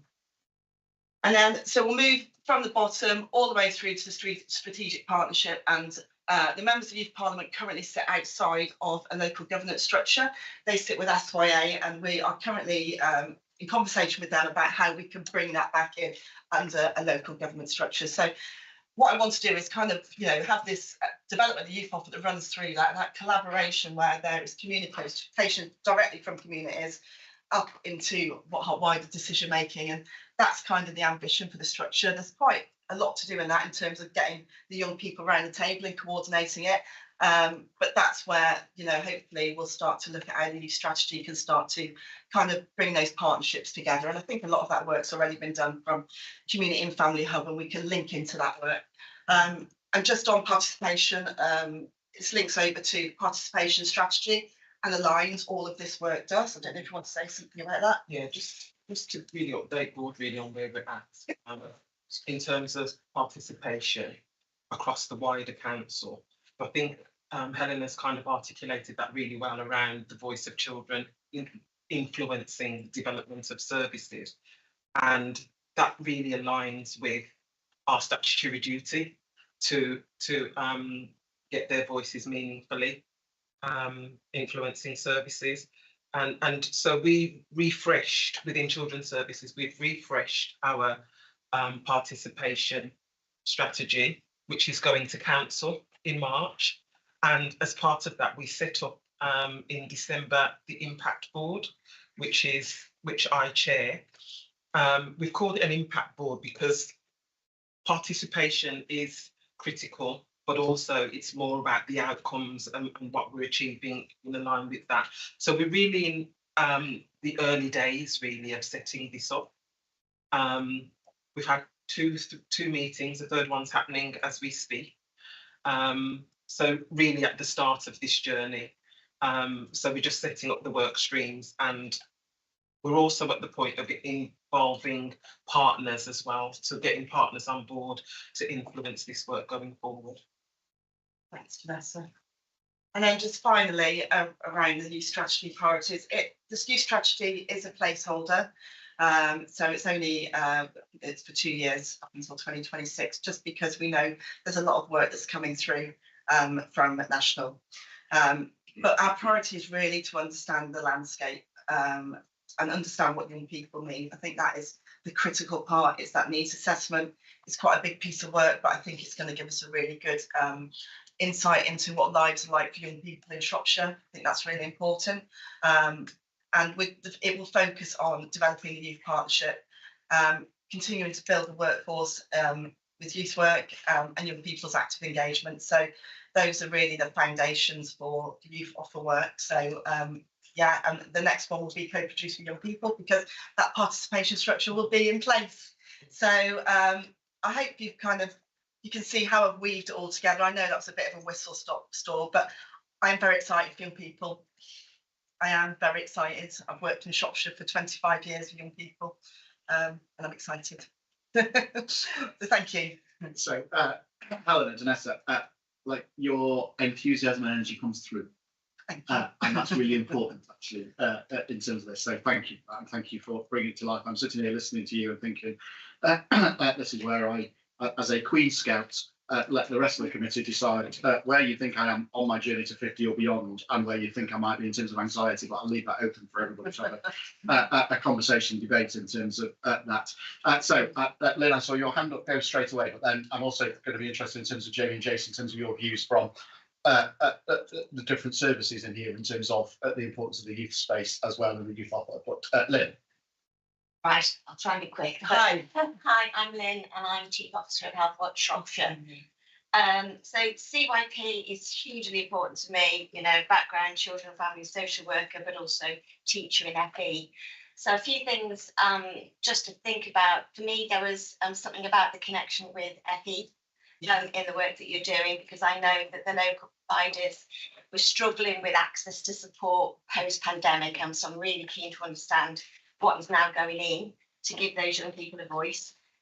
Over 10 years, we wanted to create a Young Health Watch. Yeah. It's our passion. We didn't do it in the beginning because of the Young Health Champions, and now we feel very, very distant from young people. But I've got 2 reports I'd like to share with you, one of which was about young people and their interest in social prescribing. So I was also interested to hear how there may be connections with the social prescribing offer for young people, and particularly a conversation I had with the young people in the foyer at that time. And I think for me, the main point that they said was access, particularly transport. They want to be part of things, but they physically cannot get to where they need to be, especially in South Shropshire, for example, Craig Arms, Ludlow, and just being able to get out of that particular street is sometimes really hard. But also their need to be supported by people that they recognise, people who they believe understand their experiences. And so that youth work offer, I'm really interested to know more about that. But if there's any way that we could work together on bringing this voice forward, we would really like to do that. I'll share those reports, but also I've met with other organisations like the Guides, and they are really keen to be involved in things like this. So it's about how we can maybe feed in some ideas to what you're doing. But brilliant, great stuff. And I'm so glad that the local authority is taking back that responsibility, because I think that's a real opportunity to move forward. Thank you. Thank you for that, Lynn. I really warmed up. Jason, Jamie, thoughts, reflections? Sorry. Sorry. Apologies. I'm usually fairly loud. I think for me, it's something we've been talking about in the CSP as well. The geography of this county is a challenge. And for me, very much appreciate this strategic board. I think it also goes back to the county meetings, the county hubs, and the absolute need for there to be a consistent offering at, I would call them outstations, we might call it Oswestry or whatever, but in those areas, in terms of and all the transport links in the world, the police have got, we're waiting to fully understand. It's very similar, actually. That's very busy from a government perspective, isn't it? And what's coming and the reports and everything else like that. We're waiting to understand what the neighbourhood policing, what that actually means. That's coming out of the manifesto. There is some funding coming with it as well. Okay, so that will be a good thing. So I think when we understand that, it will probably coincide at the same time, and it's about my neighbourhood teams at a tactical level, at an operational delivery level, being involved in those locality hubs, those locality meetings, and dealing with it. And something that echoed with me just as a final point was the fear of crime often doesn't relate to the amount of crime and the reality, and that's something whereby I would have to be in that online space. And if you can't beat the online space, you have to actually be there physically. And then you can reassure people as well, and bring in education in as well, and everybody into that. I think that to me is the way forward. So I think that bit about neighbourhood and locality bit, and given where we're going to go to next in the agenda, I think it's a really important point given geography, rurality, and the points that come through in the report. Thank you, Chair. And from the fire and rescue service point of view, clearly some direct correlation there with our prevention activities, diversionary activities that we want to put in place and really be involved in. So there's key links there with the prevention, but I think for us as well, key links with how we want to move forward maybe with our diversity agenda in the service, and how we want to reach out to all of those communities and provide some of those opportunities, maybe in terms of, we're moving into the world of apprenticeships much more in the fire and rescue service, cadet schemes. So it's understanding how all of those activities that we would like to get involved can fit within this strategy. And like I said, there's clear links there. I think for me, it's important to understand that we're engaged in those groups, and we've got those links in place so that we can take those things further in the future. Helpful, thank you for that. Kirsty, and then Naomi, and then I'm going to move it on. Oh, Helena, I feel like a proud mum sat here.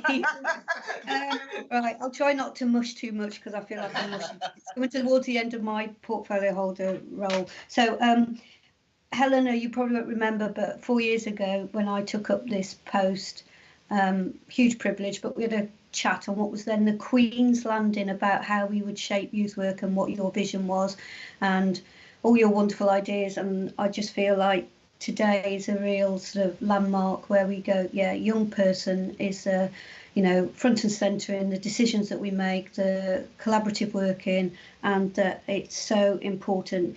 And just to give you some context around that, you are there, Cecilia, aren't you? We had a young person from a youth council present to Cabinet on Monday, and we have made an agreement for a policy decision through a motion to go to council to make change. So, and we changed it. Well, we had to work within our constitution. I believe the first time ever we had a young person co-present a paper at full council as well. So, really, really front and centre, let's get that young person heard. So the other thing that, Helena, you're too shy to say is how you react to things so quickly. I mean, the amount of times I picked up the phone or sent you an email, and within minutes we are wrapping a service around young people. I mean, a perfect example of that was the 4 young Shrewsbury lads that died in a road traffic accident, and how we've worked with the police to have Green Light, the film for passenger and driver behaviour, but also the way you supported all those young people in an outpouring of grief that I'd never seen, and probably the first time that they have grieved. So, you know, the stuff that you do, the quickness to react, I just feel so proud sitting there. I just wish I had another 4 years to make sure that all of this was implemented. But, you know, whoever gets the baton, I know, politics aside, will really get behind this. This is fantastic. And just with respect to NEAT, with the joys of being portfolio holder, we can get the dashboard up. National average was sitting in January of this year at 3.4, and Shropshire's now down to 2.6. We want our young people in education, working, happy, supported. So, brilliant paper. Really appreciate the comments, because I've got to present this at full council next month. So I hope you're going to be there as well to hold my hand through that, Helena. But yeah, enthusiasm as always, and well done. Brilliant. Thank you. Thank you, Councillor. Naomi, final comment, and then we'll pull this together and move on. So just reflecting on Claire's comment actually on the importance of the collection of the JSNA outcomes in the commission of the Children and Young People Service on this, and as if by magic, Jackie and Jessica are here, but also just to reassure everyone that the outcomes of the youth survey that Helen and the team had undertaken, and the voice of those young people has been shared with the commissioning team. So, but I think what we need to do is just reiterate the importance and the relevance and understanding of the impact that those voices can have in that piece of work. Okay, so thank you for that. Kirsty, you've still got your hand up. Is that a legacy hand? Sorry, just checking. Yeah, okay. So, Helen, Vanessa, look, I think you've heard the conversation it triggered and the discussions, including the there's offers in there as well, and there's bits to follow up, which is fantastic. Firstly, thank you again. Really appreciate you bringing this to the board and bringing it to life. So thank you for finding the time this morning to join us in that space. The recommendation on this is relatively straightforward in terms of there's a number of recommendations in there, but the board's asked to take on board all of those recommendations and support that going forwards. I've not heard anything to the contrary in terms of that, so I just want to check that board members are happy to approve all of the recommendations. Thank you very much, Cecilia. There's a number in there not intending to go through the 16, isn't there? If I'm looking at my list in the right way, so not intending to go through the 16, but as you've gone through, I've been going through and thinking, you talked about that, you talked about that, you talked about that. So I think that's been picked up in the conversation and discussion. And we're about to move into the neighbourhood and place-based working piece, which, given the conversations we've had and the feedback we've had, there's a flow, isn't there, in terms of then how do we get this in our county to be locality-based so that it resonates. And the bit that you brought to life is the importance of that, the voice and listening in the right way to then shape what we do, rather than we'll do it from a set of papers and a set of governance over here somewhere, and we'll tell people what the answer is. And you've made that really clear, I think, to board members that that would be the wrong way around doing this work. Look, we'd be really keen to hear the updates in terms of how this gets taken forward, and as some of the national context becomes clearer as well. But my view equally on that is let's listen to the national context, but you and your colleagues know the locality better than anybody else and know the young people better than anybody else. So let's make sure we're doing the right thing, and then any national context we need to fit around that, not always be bouncing around in terms of that. That would be my steer in that space. So thank you. I'm going to move us on if that's okay. Claire, I'm coming to you. We're running slightly behind. So I've seen colleagues. So Jackie, Jessica, hi, thank you for joining us. We're just running slightly behind. I blame it all on the chair. We'll try and do a bit of catching up because Claire's going to help with that. But if you're okay, we're just going to carry on with the agenda. So we're on to the place-based, we're on to the neighbourhood working piece that Claire's going to take us through. Thank you, Simon. Eddie had very kindly sorted the paper out and their presentation. Can't join us this morning, so Paula and I are going to do a bit of a double act on this. Paula will take you through some of the work that Penny has been very heavily involved in as a joint role. And I just want to touch on the NHS planning guidance and some of the core components of that, just to kind of feed that into the work that we're doing as we go forward. Hopefully it can be interesting to some of the conversations that we've already had. And we'll be quick. Thank you, Claire. So, thank you. I'm going to try and just share my screen and I'll be very brief in terms of a few slides, hopefully, that will come up. I'm more nervous now than normal about how the screen's going to work, so bear with me. You should be a presenter. If you just try the one at the bottom, Paula. This one. Thank you. Okay. As Claire mentioned, this work has been really led and driven by Penny. So I'm just going to draw out a few of the key points and try and bring it to life a little bit in terms of some of the delivery. Very much this has been based around a number of our strategic documents. So the Shropshire Plan from the Council, Shropshire Health and Regions Joint Forward Plan, and obviously the Board's Joint Health and Wellbeing Strategy. And very much aligned to the prevention framework, which had those 4 key priority areas. So one around access, making sure that we've got a well understood front door with access to information and advice that really focuses on self-care, early intervention, prevention. That second priority really around integration, so bringing services together across our system and delivering that person-centred care. And as we've talked a lot about today, that real focus on communities and places and neighbourhoods and making sure that services, wrap around people and their needs in our localities. One Shropshire is that neighbourhood kind of working vision. This is where we're thinking about enabling our population to live their best lives and making it as easy as possible for people to stay happy, healthy and connected within their communities. This one is just making the point that when we're thinking about those kind of prevention and neighbourhood working, we need to think end-to-end pathways across the system and really make sure that in our multidisciplinary working, we're working across the whole pathway. This diagram, I think, just really nicely illustrates where we're trying to get to with our joint neighbourhoods approach. You've got the individual in the centre. You've then got their kind of really close connections within their community. That could be friends, family, it could be faith groups, and moving out into kind of some of those play groups, the family centres, and then you start to move into more the universal services and then the more specialist services. And this is how we're trying to think about how do we ensure then we have the right services wrapped around our families, around our children at the right time in the right location. That approach, as we talked a lot about today, starts with the identified need, so that link back to the JSNA. So starting with what is the need, what changes do we need to make in terms of our services and the way that they're working to deliver those improved outcomes, and then how are we tracking those outcomes and being able to report back and give assurance about the changes and improvements that we're making so that we've got thriving individuals and people living within thriving communities. The core of the neighbourhood working programme, there's a number of themes to this. The community and family hubs, which I'll mention a little bit more later as we move through. That real focus on proactive care and preventative care. Integration, as we've mentioned already. The multidisciplinary teams, women's health and wellbeing hubs. Transformation across the whole of adults and children's early help services and the prevention framework. So this is really that kind of system approach. Just to give some examples of some of the work that has happened now. So we do have 5 integrated practitioner teams up and running across the county with these consultation panels.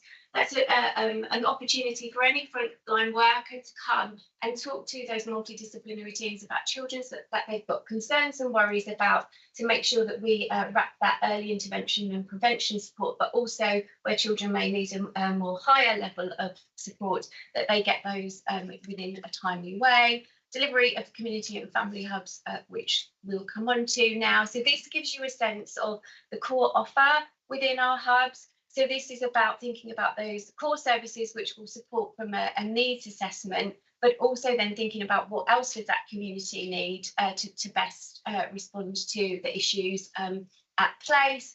And there's a whole raft of information there about that core offer which is being developed within the community hubs. Information has gone live now on the council's website about the community and family hub, so that and I'd encourage all partners to promote that link through their networks.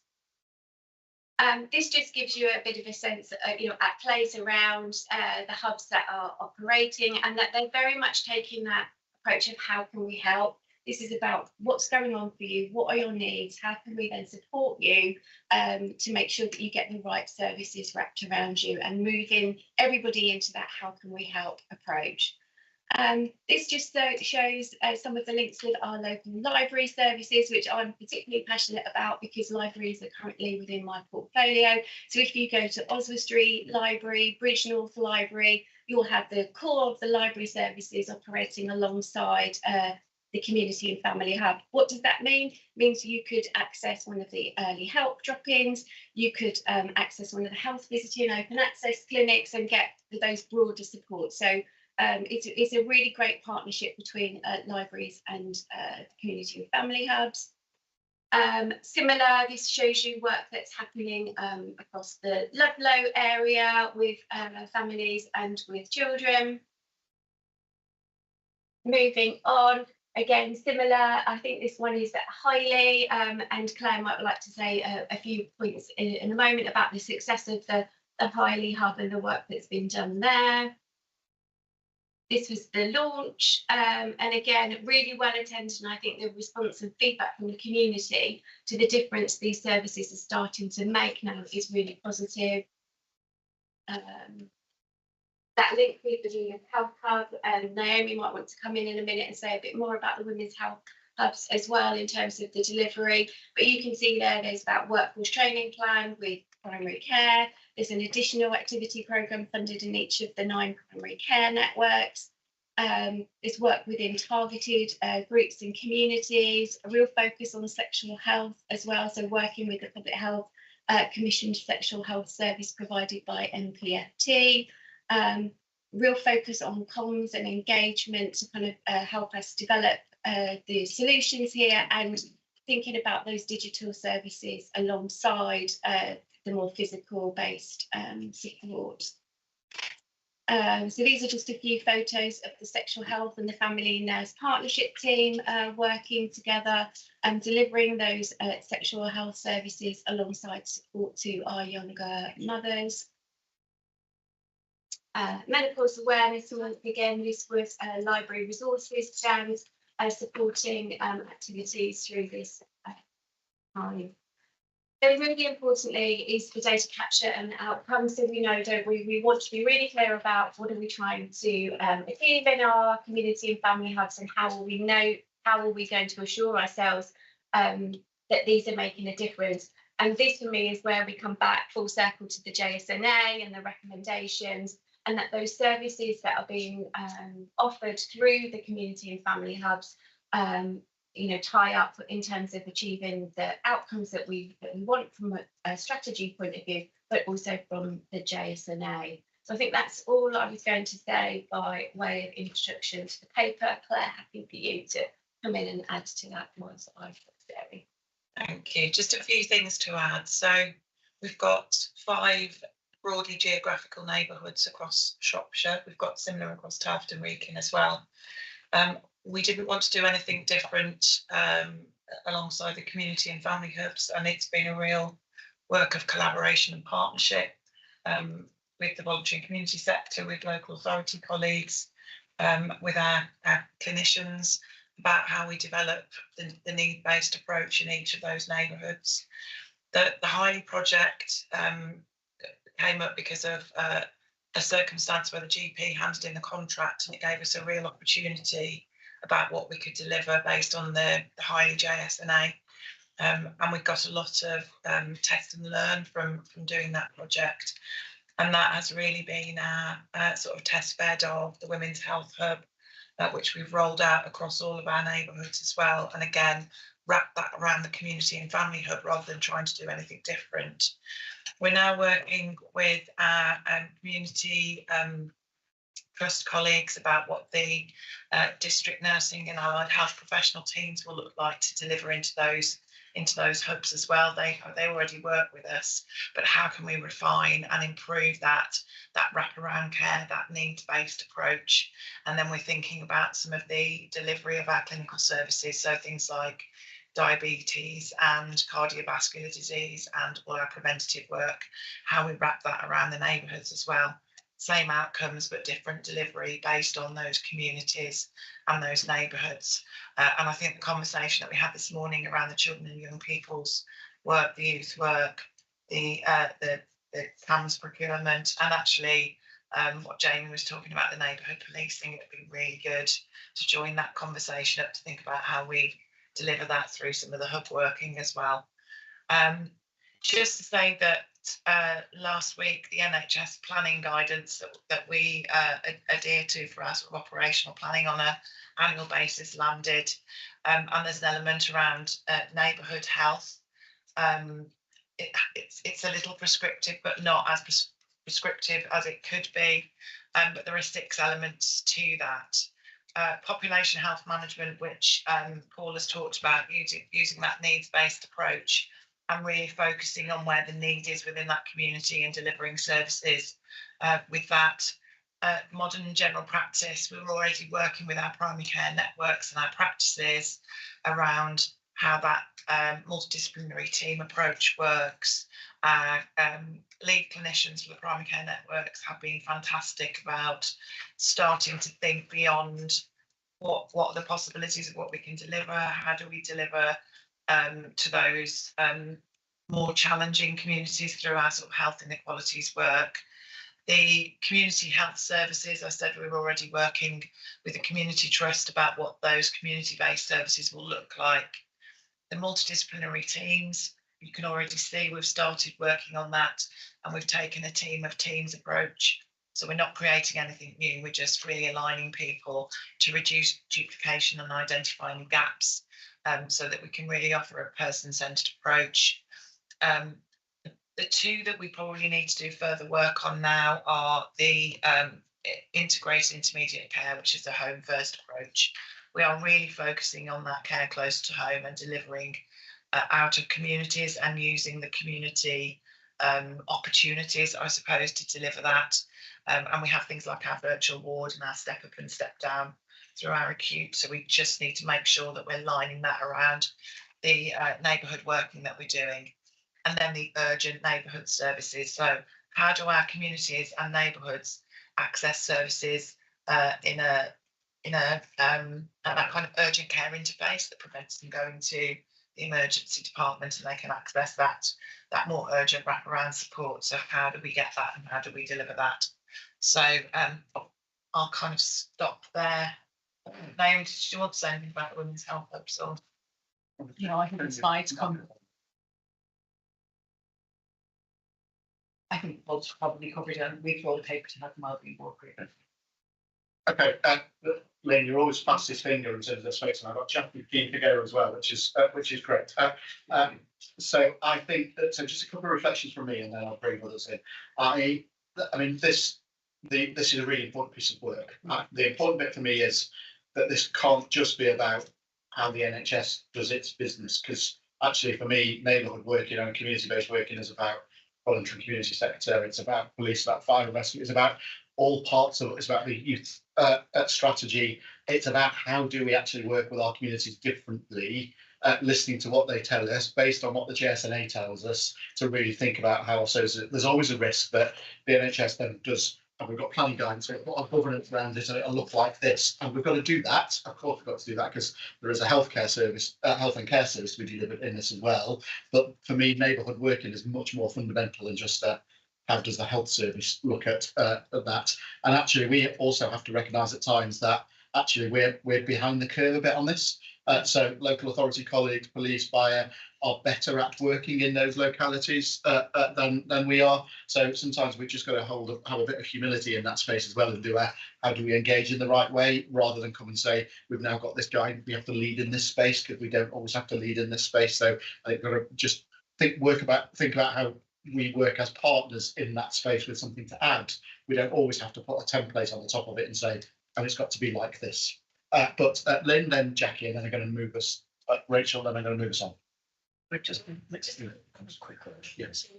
So There's probably still work to be done to help the public understand what is available or is coming through these hubs, and we would like to be part of that. But it would also be really helpful if we could regularly come to some of these hubs and speak to the people who are getting that experience about the benefits that it's bringing, because we also want to understand what are the continuing barriers people are facing if they're not feeling able to use those hubs or not having access to them. So yeah, we'd really like to be part of it. And have a presence within those hubs so that people know that we're there and that we're here to listen about all aspects of their care and treatment. I think we might have the opportunity to talk a bit further at length this afternoon, but I think it's important that there's a couple of comments I'd like to make. So throughout the document, there is a number of statements about the voluntary community sector, which is great. And I know you all respect the voluntary sector and what we bring and what we do. But when you say at the bottom of that report, there are no financial implications, yet you hear statements of key activities to bolster the VCS to work with partners across the system, commissioning intentions, but no idea of what those commissioning intentions we know, but how are you going to commission with the voluntary sector? It's different approaches. Some of us on, and I think there needs to be a bigger dive on there. Enable the VCS to take a more central role, but I don't know what that is. There's nothing in there in that document that allows us to do that, and how you are going to support the voluntary sector to do that without any money being invested into the VCSA. So what plans and what activities being done? So my comment is on the 4 years, the planning years on the bottom of it, year 1, year 2. Where are we in that deliverable? Are we in year 1? Are we in year 2? Particularly around the voluntary sector part of that. I'll get back to that. We must have a vibrant VCS, and how you're going to achieve that doesn't really say anything in there. So going back down to that, where it talks about year 2, develop strong linkage with the VCSA for development of the local hub model. And where the VCSE does not have a presence at a hub, work to determine appropriate action. So what does that mean? Is that meaning that you're going to mandate voluntary sector organisations that you grant and have a financial relationship to do that? I think there needs to be a lot more work around that. My concern is how the voluntary sector has been impacted by your movement to hubs, your move away from Shirehall and into voluntary sector. And as I said, I hope this afternoon we get a better chance. But a number of voluntary sector organisations have been, who deliver council contracts and do that out of council premises with a peppercorn rent, or that's part of their grant, is that they get that free accommodation. For many years, I've now been told that they have to pay substantial rent and management recharge, where a number of organisations have had to pull out of that. So Helene Lane's an example, where a £10,000 grant to do 1 day's outreach there was £4,000 of rent. So they've pulled out because you can't just charge that. Helene Lane, again, another voluntary sector organisation, was delivering from there, was given 2 months notice in December, so they should have been out by the end of January, to allow other people to come in, and on the 19th of December that those council staff moved into their premises. So there doesn't seem to be a lot of linking up, but this was what came to one of the voluntary sector organisations.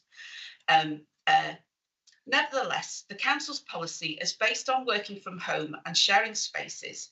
For that reason, the property and development team where I work with more than 100 people is accommodated in one room with only 20 desks.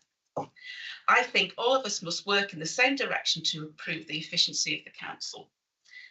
So it doesn't seem to me that the voluntary sector has been consulted with or been allowed, or maybe we're being pushed into the hub working without any consultation and understanding.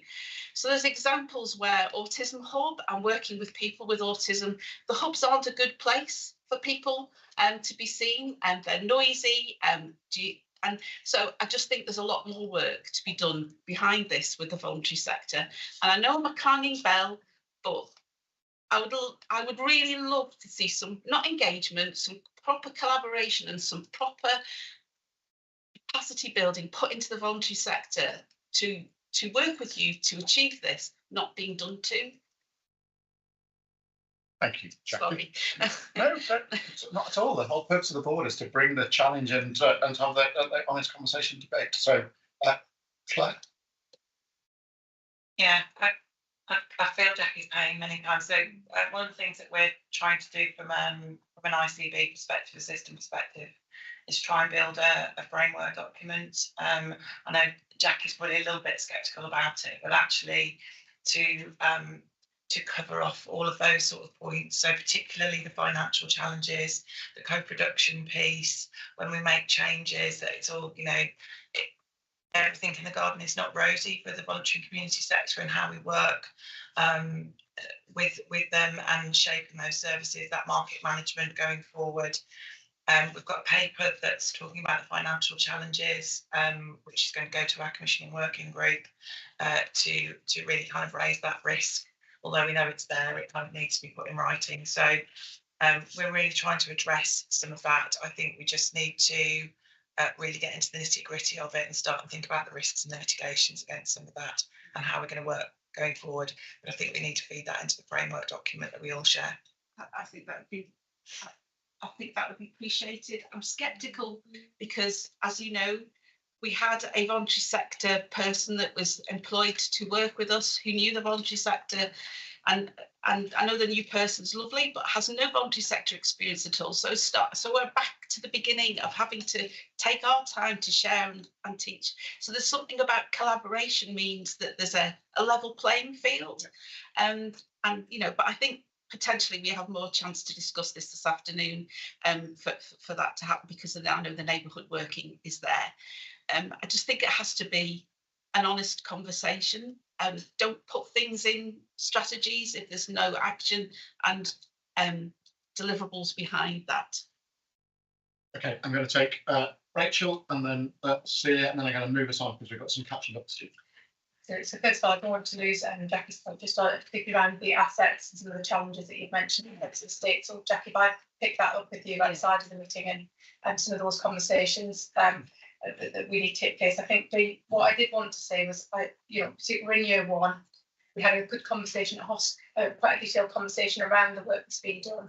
I think what we tried to recognise through that was how difficult this has been to implement in Shropshire, but actually it's being done by sheer will of partners, but on goodwill, back to Jackie's point, without any additional resource. I'm not making any statements around, but just that, we didn't get money for children's clubs or any of this. So partners, everybody has pulled together and threw everything at this in a just make it so attitude, and particularly with individuals powering ahead. We've brought along the willing to get to where we've got to. We've got a really good foundation. But I think, Jackie, to your point, and to actually the conversation we had at POS, how do we embed this in all of our organisations? How do we align every single piece of work that's coming out? Because we've got neighbourhoods coming out of NHS. We've got our customer journey within the council. How do we actually start to properly align these and not make them at odds with each other? So we're kind of at a critical point where we've got a really strong foundation. I suppose we've got a strong offer now. But if we want to continue this and build it, it does feel that this is fundamental of everything that's coming forward from partners to get back into our communities, to deliver prevention, to make that shift into communities. But we have to properly shift resources and allow this to continue to build. So I think, I guess that was my comment, just a reflection on the conversation we had at HOS. We are at kind of that tipping point now, but there's a real opportunity this afternoon, I think, to then say, how is this our priority? How do we align every single service around this? All of our priorities, whether it's by disease or whether it's by community safety outcome, and how do we then continue to build on this with our outreach with new hubs? That's going to need some difficult questions and conversations, which I think is probably this afternoon. Thank you, Rachel. Cecilia? Thank you. And just quickly, following on from what Rachel was saying, hubs need spokes as well. And we are a very large rural county. My concern is, particularly because I look after a very large rural division, my concern is that it's always the people who have to come to the hub rather than the hub coming to the people. Do you see what I mean? And what concerns me also is the fact that there seems to be no recognition of the fact that there are facilities within rural areas which could participate in this kind of activity. Every village practically has got a village hall, for example. And I do think we actually need to be thinking rather more laterally about this in terms of how do we get to the people who find it very hard to get to us? And I'm thinking here particularly the elderly, some of them with considerable health conditions, and particularly the young mothers with young children who have no transport, can't get home. There's a whole lot of the population that we're in danger of missing here. Although I absolutely love the hub idea, I think it's absolutely brilliant. But we've got to develop it further so that we can actually directly deliver some services into those rural areas. And the rural parishes would be absolutely delighted to get involved and support this kind of initiative. So I really do think we've got to think about this and actually stop thinking and do something about it. Thank you. Okay, so I really helpful debate and challenge in that space of the whole. That there's always a risk, isn't there, that the board does you fall into groupthink and everybody does we'll nod at the papers and that's fine. Actually, that's not what this is about. So bringing that challenge. And Jackie, I heard you say sorry several times. You don't need to say sorry for coming into the board and articulating your views and talking about that. And Cecilia, in terms of the passion of how can we do this even better and how can we take this even further forward, which is what I heard where both of you were coming from. And I think that's important. I think Rachel always comes back after me and makes all complete sense with my 20 minutes of ranting. It's all based on goodwill, and people and the voluntary sector absolutely want to be there. We want to do that. We want to move it forward. That's where the conversation we're at, and that'll be this afternoon. But thank you, Rachel. I appreciate what you say. You always come back and make good sense with me. That's why I always have it sitting to the left of me. It's not by error. It's by plan, because I would agree with that. So a lot in the paper. I think the recommendations take us forward in terms of next steps, but I think it gets picked up in the recommendations because the talk about the continuation of this approach and recommend its continuation. I think people are going to say yes to that, but it's with the additions that go with. In terms of what we've heard, the inclusion of the work and the approach in the joint forward plan, yes, but we need to hear what the Health and Wellbeing Board members have said, and that needs to get added into there. And then when we're working as commissioners, that's definitely about the what sits behind the commissioning intentions in terms of reality. So I think there's something about bringing us to life in that space as well. So I'm proposing that we accept the recommendations, but with the board noting and hearing clearly the articulation and the points made to further develop that and to further move that forward, and to recognise there's a joint workshop this afternoon that will also build on this as well. Okay, I'm going to move us on, and thank you to colleagues who have been sitting with us patiently. I'm reminding us now that we're moving into the section of the agenda where it's for the approval of the recommendations and discussion by exception. So I'm not expecting long presentations in this section or lots of lengthy discussion. That's not to say that we shouldn't be bringing challenge where we need to bring the challenge, but we purposely manage this section of the agenda slightly differently. So Better Care Fund Q3 report. Jessica and Jackie have been sitting and waiting patiently. Apologies for making you wait in terms of that, but over to the two of you. Hey, thank you, Chair. Good morning, everybody. I'm Jackie Robinson. I'm the Senior Integrated Commissioner Lead from the ICB. I'm actually presenting as co-chair of the BCF Shropshire with Laura Tyler. In January, we also appointed a new ICB commissioning team officer, Jessica Timmins, who's joined us this morning. And Jessica's role is to support the BCF programme with our local authority colleagues. Jessica's job really is going to be keeping us all to deadlines and collating all the responses on behalf of the team. I have to say she's hit the ground running and she's pulled together Q3, which is due in tomorrow. The report has been previously circulated, so I'm assuming it's being read. What I need to say is at the time of writing, the new planning framework hadn't been published. It has come out now, and there are 3 key headline metrics, which are accompanied by 3 subsets of support indicators. So we've actually got more to report on than we've had to do before. There are 9 indicators. The headlines are around emergency admissions for people over 65, average length of discharge delay for acute acute adult patients and long-term admissions for people in care homes and nursing homes. The reporting information for the 25-26 is exceptionally tight timescales, and it's creating an inordinate amount of work for a one-year plan. But we've got to deliver. Laura and I have met. We've gone through all of the content of the new plan and the headline metrics. And we have put named officers to support Jessica in pulling that information together. We need to make sure that the detail aligns with the capacity and demand and the plan and actions of 25-26 return. There's two deadlines. One is the 3rd of March. We need to submit data and a narrative report, which doesn't need approval. We can send that in. And then the second set of information has to be signed off by more people than has normally been the case for the 31st of March. We will come back to the report at the end of March.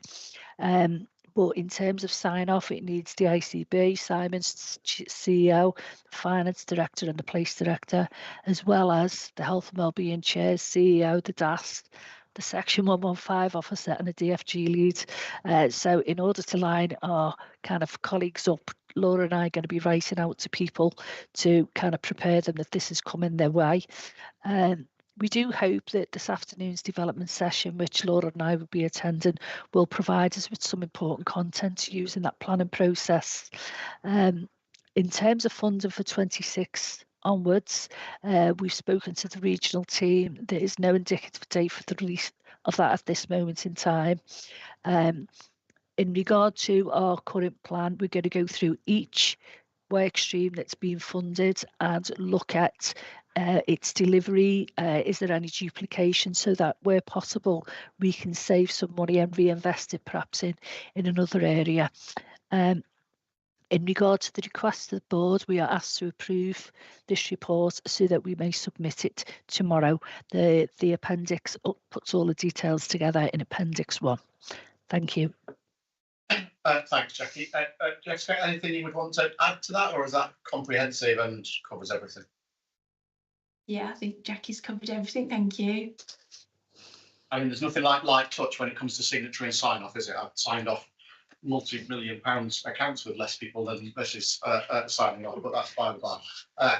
We love the process, don't we? Any comments, questions, or queries on the ask, and the board are asked to sign off for submission the documents that are in the appendix that will enable myself and Cecilia to put our signatures on that long list of signatories, but we do that with the board support. Yep, okay. So Jackie, Jessica, thank you for that. I think there'll be now we've got the guidance out, I think that getting into a health and wellbeing board conversation at some point in the future, on the future agenda, in terms of what's actually in there and how do we shape it and where's that making a difference, reporting on the impact, recognising where we are in the year now in terms of sign off, I think would be a really useful conversation. So we'll plan that in a future agenda piece as well. Yeah, sure, that's fine. We've also put together with Jess a summary of what's required, which happy to share via email to colleagues in advance. That kind of cuts to the chase, and then we can maybe perhaps come to another meeting to take any questions, if that's helpful, Chair. Jess? We're on the agenda for the 10th of March, 10th of April meeting, so we'll be back. Good, thank you for that. Perfect. Thank you very much for that. I'm going to keep us going then, if that's okay. Lynn, I'm coming to you. Cancer Care Report, Health Watch, if that's okay. Similar principle in terms of reports there. There's a lot of detail there, key headlines, and we'll move on from there. Yeah, of course.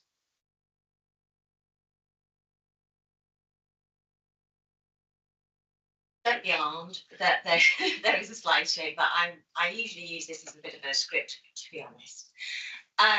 So I just wanted to thank the board for giving me the opportunity to come back with this report, particularly because I'd like to really publicly thank the 390 people who spoke to us about their experiences of having and living with cancer in Shropshire.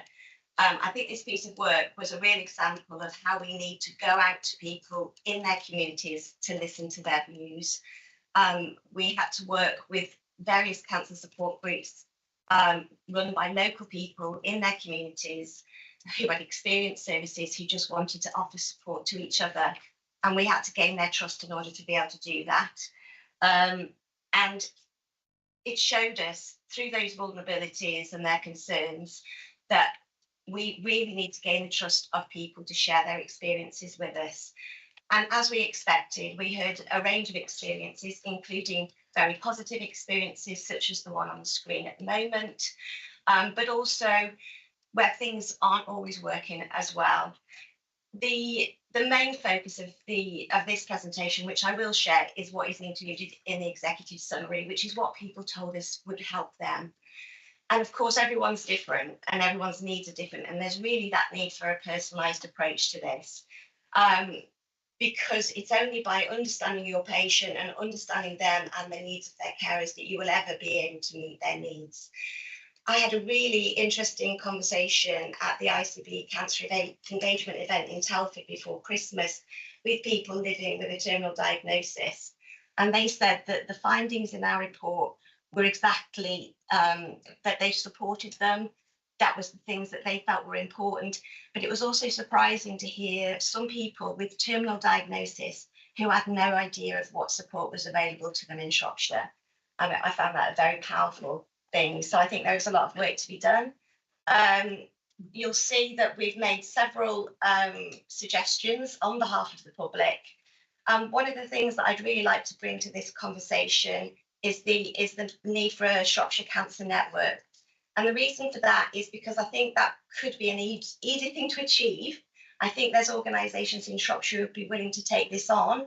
And this is about providing support to those very small community groups who are relying on individuals to be there week after week to support people in order to help people understand the groups that exist, but also the new ones, the ones that are no longer there, so that people are given live, up-to-date information about where they can speak to other people who are sharing their experiences and that cancer diagnosis.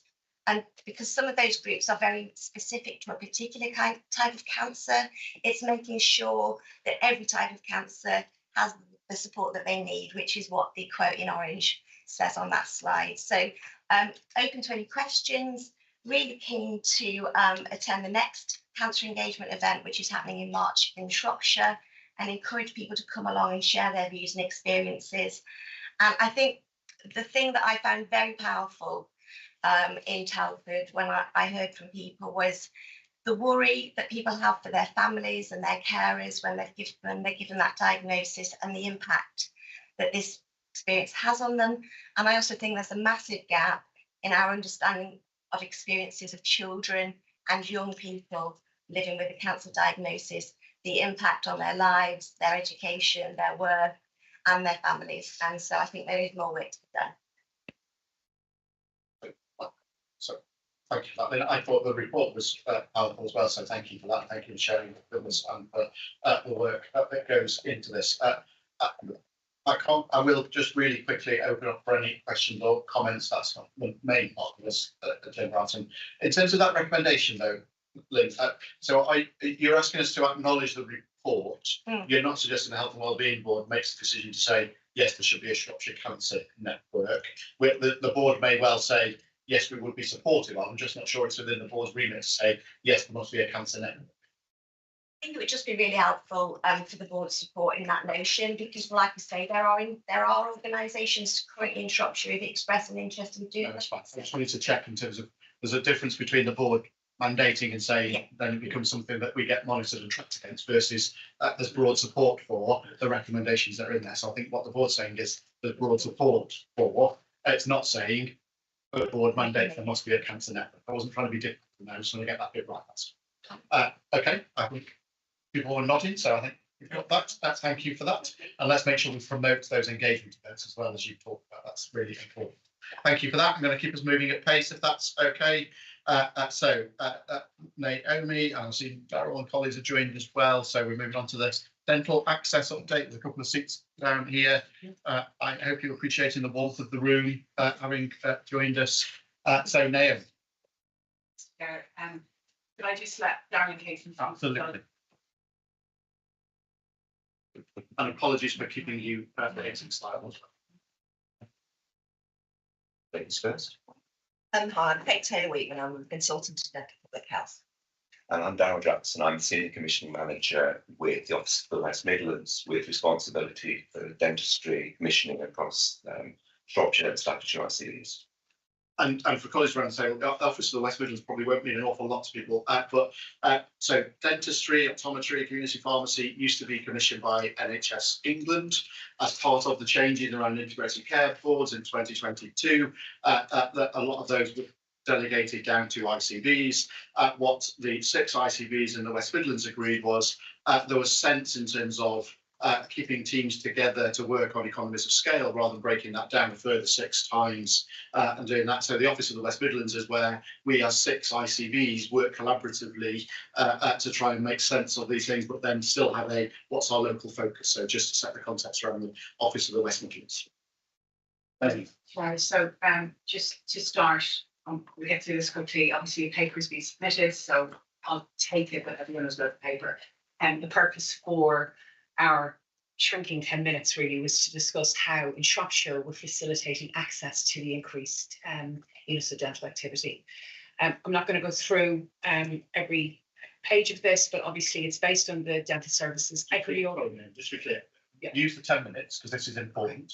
We'll still finish. We'll use the 10 minutes to go through the presentation because I think the conversation is probably more important. Don't feel as though I'm rushing you through because this is important. And I've got time to get back on the chair's report on the final bit. So there's a plan.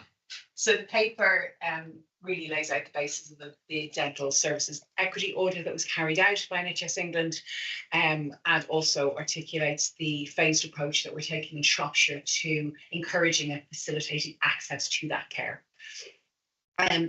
These are the wards that where additional dental access in Shropshire has been commissioned. However, for the purposes of today, we're talking about these wards in particular. These, for those of you in Shropshire, will be very aware there are areas of highest deprivation, but we also really wanted to focus on ensuring that access for our more vulnerable people within those communities are also facilitated. So what we've done is we've worked with the dental practices that have been commissioned in Shrewsbury and in Market Drayton, along with the support of our NHS England colleagues, but really work collaboratively with people within the communities as well. And I think what we recognised very early on was just by commissioning additional units of dental activity didn't mean people were just going to take them up, but also wanted to protect the access for those more vulnerable in our communities, that if we release this publicly, then the floodgates open and anyone anywhere can access the routine dental care that they need, but not those people within our communities that we really want and need to. So we came up with the idea of an MS Forms referral option, where professionals working with people in the communities can put forward with consent the name and contact details of people and their families, and giving the onus then back to the dental practice to contact those families directly and register them as patients for that routine care. And we also were able to organise an area where professionals who are children's social care workers or adult social care workers, colleagues in the community and voluntary sector working with various groups were able to highlight whether reasonable adjustments should be made by that dental practice in order to facilitate access in a timely and an appropriate way. Just to reiterate, it's only for routine dental care, and we have had some hiccups along the way. I think people will jump on emergency dental care, but these information has consistently been shared with professionals. So just to give you an idea of who we're working with, obviously we have our local authority and other colleagues working within our communities. So our early help colleagues, adult social care, we did a really good piece of work with children's social work team, identifying children in need, child protection plans, and looked after children to ensure that they gain access along with their families to the additional dental activity.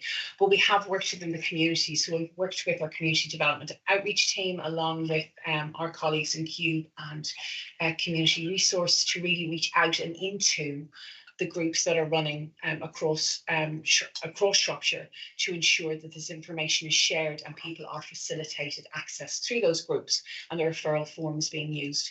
What's been really interesting is, I think, where we've seen quite a slow uptake, and we're working on, and we would ask the board for support with this, where we are seeing real interest is through our public health nursing service, especially our health visiting colleagues, along with the Shropshire Recovery Partnership supporting those with drug and alcohol addiction issues. Really important, real priority, and really happy to hear that there's been really positive feedback from those people and from those professional groups. So that's the approach we're taking. Yeah, really, really clear, Danny. Darryl, Kate, anything you want to add at this point before I open? No, I think that was really clear. And I think one thing. Sorry, that was really clear. And I think just one thing to add that we added very soon after is as a feedback loop. So if a referrer has concerns through health visiting around child protection or any safeguarding issues, they can communicate that to the dentist. So if there are any issues about failure to attend, there's an opportunity then to feed back, just to keep the information in a good loop rather than it getting lost in the system. So we that wasn't something there originally. I felt that was important. And I just wanted to add some more context to this. So we've been able to do this because we've had a lot of contract terminations and activity handed back by dental practices. We commissioned Kate to write the Dental Services Equity Audit, which gave us the clear plan of where we needed to move activity to reduce inequalities. And the objective is to get every part of Shropshire back to 53% NHS dental access, which is where we always were before COVID. Prior to COVID, for 4, 5, 6, 7 years, it was static at about 53% of the population accessing dentistry, and it tumbled during COVID. So we had £1.1 million to invest.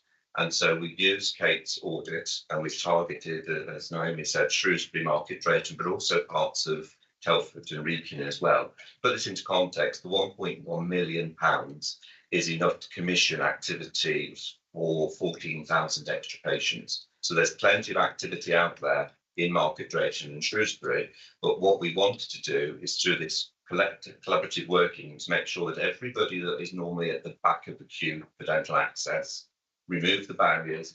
Let's take the dentist to the patient, not the patient to the dentist, which is why the dentists through the referral process are contacting the patient. The dentists are going out into the community, meeting with some of these groups. And then once we've got the people from the back of the queue to the front of the queue, access will open up. Lynn, you've been consistent this morning, so Lynn. Sorry, that's me.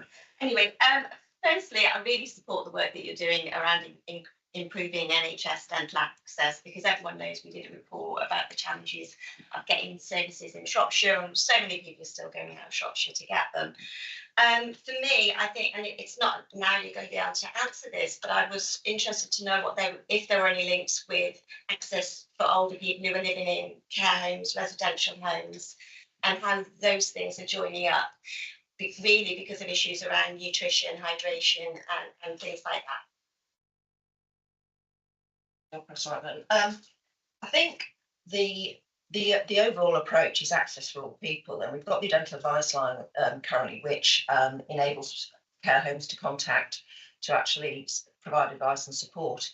And generally speaking, wherever possible, the key priority is to get the individual to the dentist where they can get most appropriate care. So we've got that advice line and they can triage, and there's a limited domiciliary service as well.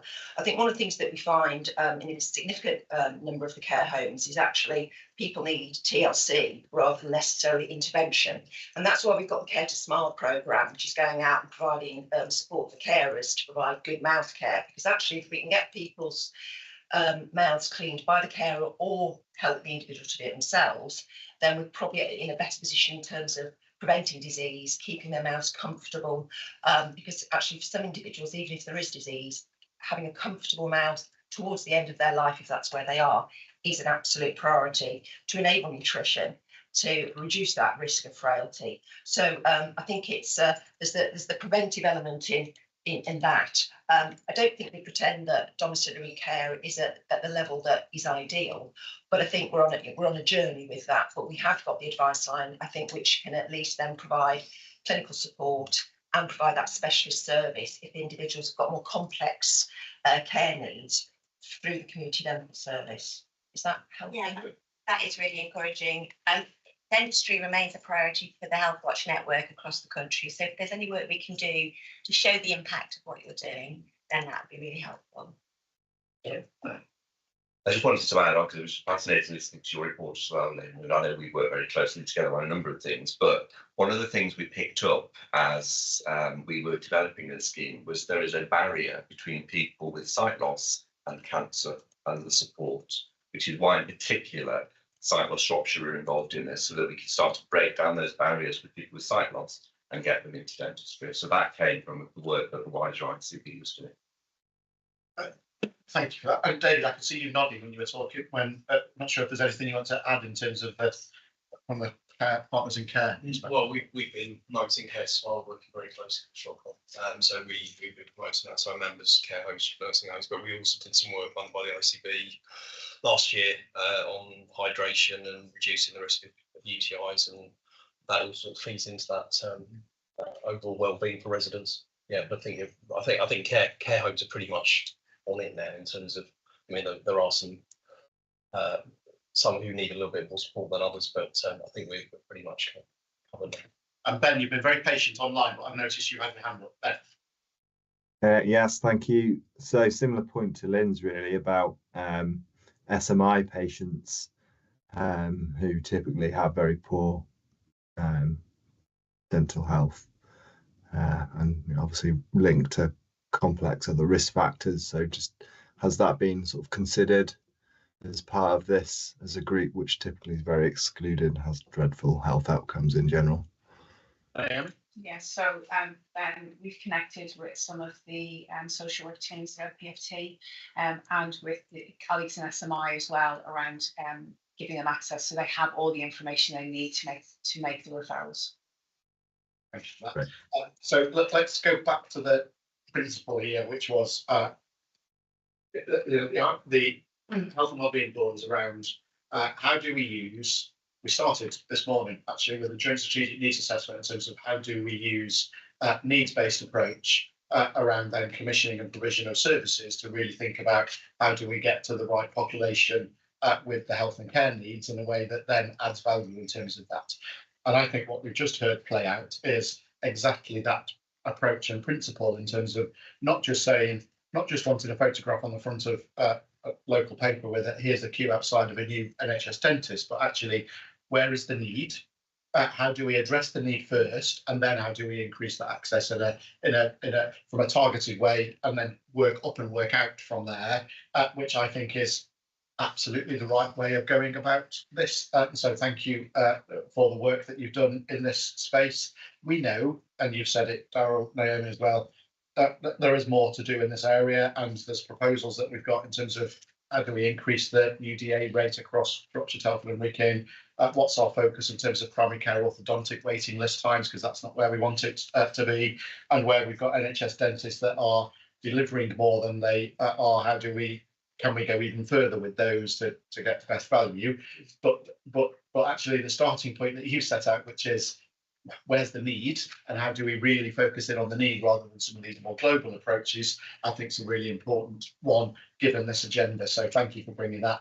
That's one of our core purpose in terms of addressing that health inequality, and you just absolutely brought that to life in that space. Not only brought it to life, it's what's being delivered. And somebody, I think Cecilia, it was you and the neighbourhood bit, said, can we stop planning with some of these things and can we just get on and do? Well, I think this is one of those bits where we both planned and we're getting on and doing. And so that's important in that. So we are asked to recognise the approach set out. I think we're saying 40 things in terms of that. So thank you for that as an approach. We're asked to note and discuss the challenges surrounding access to dental treatment. I think we've had that conversation and that discussion. We can always talk about dental access more.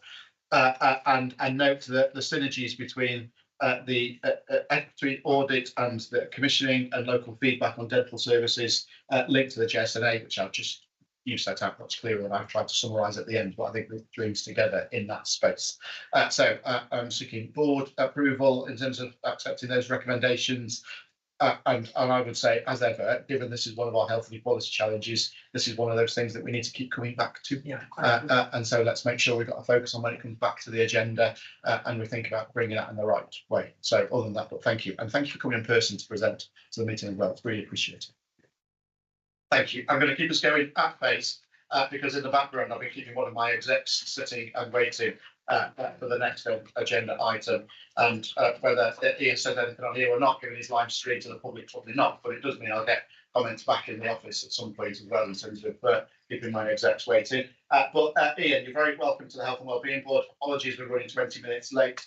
But next agenda item is the Winter Resilience Plan, the paper and the update in terms of there. So over to you, Ian. So thank you, Simon. Thank you, everybody, for the invite. It's my first attendance at the Health Wellbeing Board. I'm Ian Betts. I'm Chief Delivery Officer for the ICB. I arrived in late summer, so thanks for the opportunity just to give a brief. You've got the paper. I won't go into it too much, just a few headlines, really. I think when we talk about winter, I think it's worth just mentioning that actually the preparedness for winter has been long in the making in terms of from the start of last year, where a lot of our improvement plans across the system have been around how do we support people to stay out of our emergency departments and hospital, because we know many of our patients don't need to be in ED. A lot of it's been around supporting processes within the hospital for timely and appropriate care, and then supporting people in their discharge, ideally back to their original place of residence. So a lot of work has been going on by all system partners around those areas. And then in around October time, we also placed in a number of additional winter mitigations, which is usual, again, all around community provision and avoiding patients needing ED wherever possible. I think we always knew, and we've always known, that December and January are our most challenged months. And again, this year has been no different, and we've seen that nationally and regionally.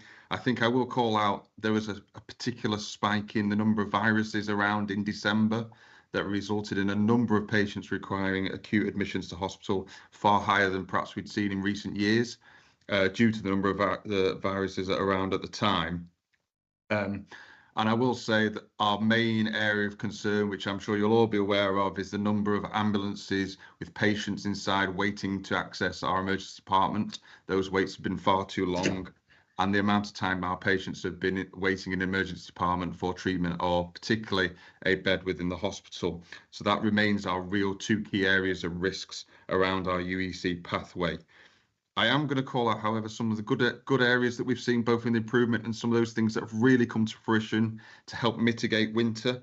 So I'm pleased to say the number of people going through RED and attending RED has not grown. It's remained stagnant, which is really good considering when you compare to other partners, regions, and nationally across the country where everybody has seen attendances go up. We've actually stemmed that growth.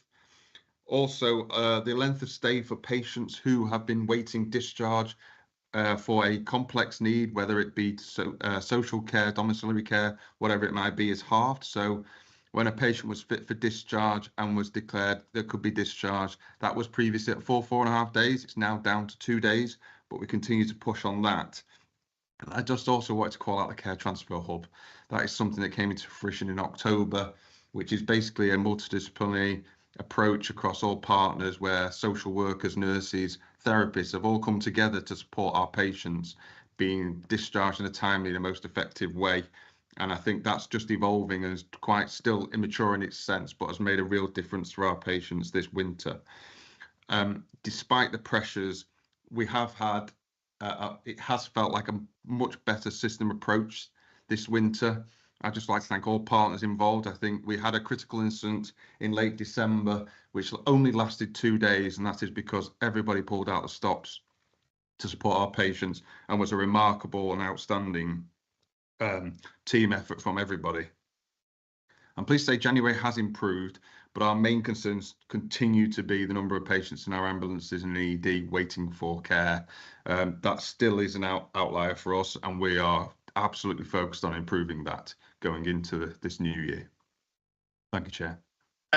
Thank you, Ian, and I would just echo that. I think, look, there is, this is my, I think I've done 2.5 winters in Shropshire, Telford and Wigan, and last year was tough. This year, in terms of the demand, has been significant, but the response from system partners has been better, much better. However, we do recognise that individuals and members of the population have not had the experience at times they would have wanted, either in the back of an ambulance or waiting in emergency departments, or indeed waiting in the community for an ambulance. And for that, we continue to recognise and apologise for that. The focus remains very much one of we're clear on the work that needs to happen, we're clear on the improvement work that needs to happen, and there's an absolute unremitting commitment to work in that space on those areas. But we know those are the right areas because we can see some of those green shoots that Ian set out and talked about, but there is more to do, and we've got more to do.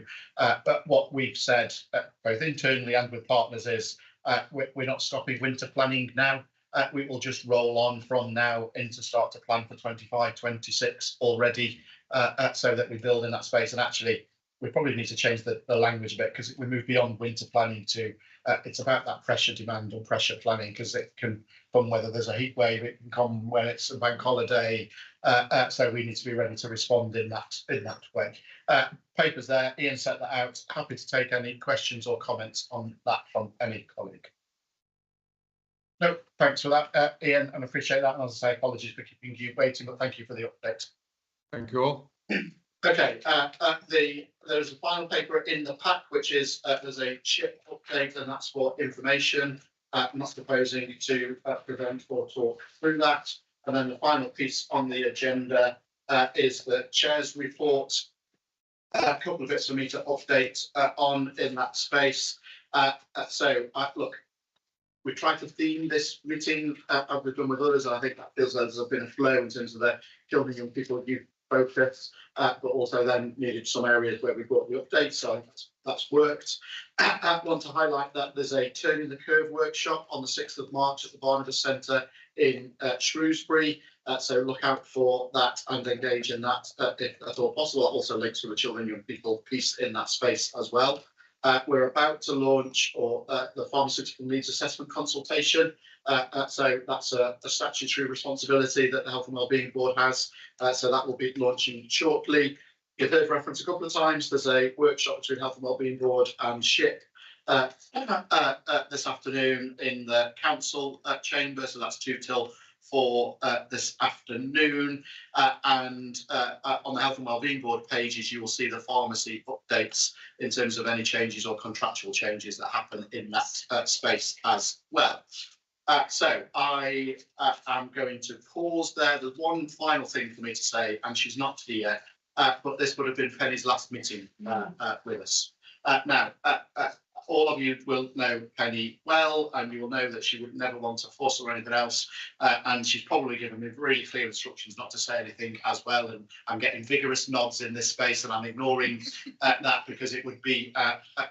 I could not finish chairing this meeting. I'm sure Cecilia will come in on this as well without saying thank you, actually, to Penny for the work, the energy, the enthusiasm, the challenge, and the difference that she has made to the residents' lives across Shropshire. And it's important that as a Health and Wellbeing Board, I think we minute that formally and recognise that and note that. I'm not sure, Celia, if you want. Yes, I must say, Chair, I absolutely endorse everything you're saying.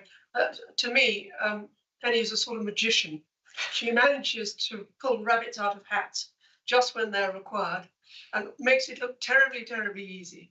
But I know that the amount of work, for example, she put into the Highly Medical Centre was absolutely fantastic. And that's just one element of the work that Penny's done for us. I think we're going to miss her terribly, to be honest, and we'll miss her sense of humour and her very dry way of presenting things. And I will certainly miss her very much. She's been absolutely great. So I absolutely endorse what you're saying. Thank you for that. And agree. And like I say, I think it's been there. She can write the plan, but she also then rolls her sleeves up and gets stuff done as well. And that's really important. So thank you for that. And on that basis, according to my laptop, we've run 2 minutes over. So apologies for running 2 minutes over. But Lynn, you put your hand up to say there's any other business, but you'll note that I don't accept any of those unless it's notified to the chair in advance. Which is why I'm confident that I've not been notified of anything in advance, and I was confident to finish at 2 minutes past 12. Are you going to be mad at me with that? You're going to say it anyway, aren't you? So all we want to do is say that we'd really like to bring the pharmacy report as soon as we can to the next health and wellbeing. Absolutely fine. Thank you, everybody, and thank you for your contributions. I'm looking around saying I think everybody's contributed at some point in the discussion, so I really appreciate it. Thank you. Health and wellbeing was closed, and we can finish the live stream. Thank you. If you could let us know when we're off air as well.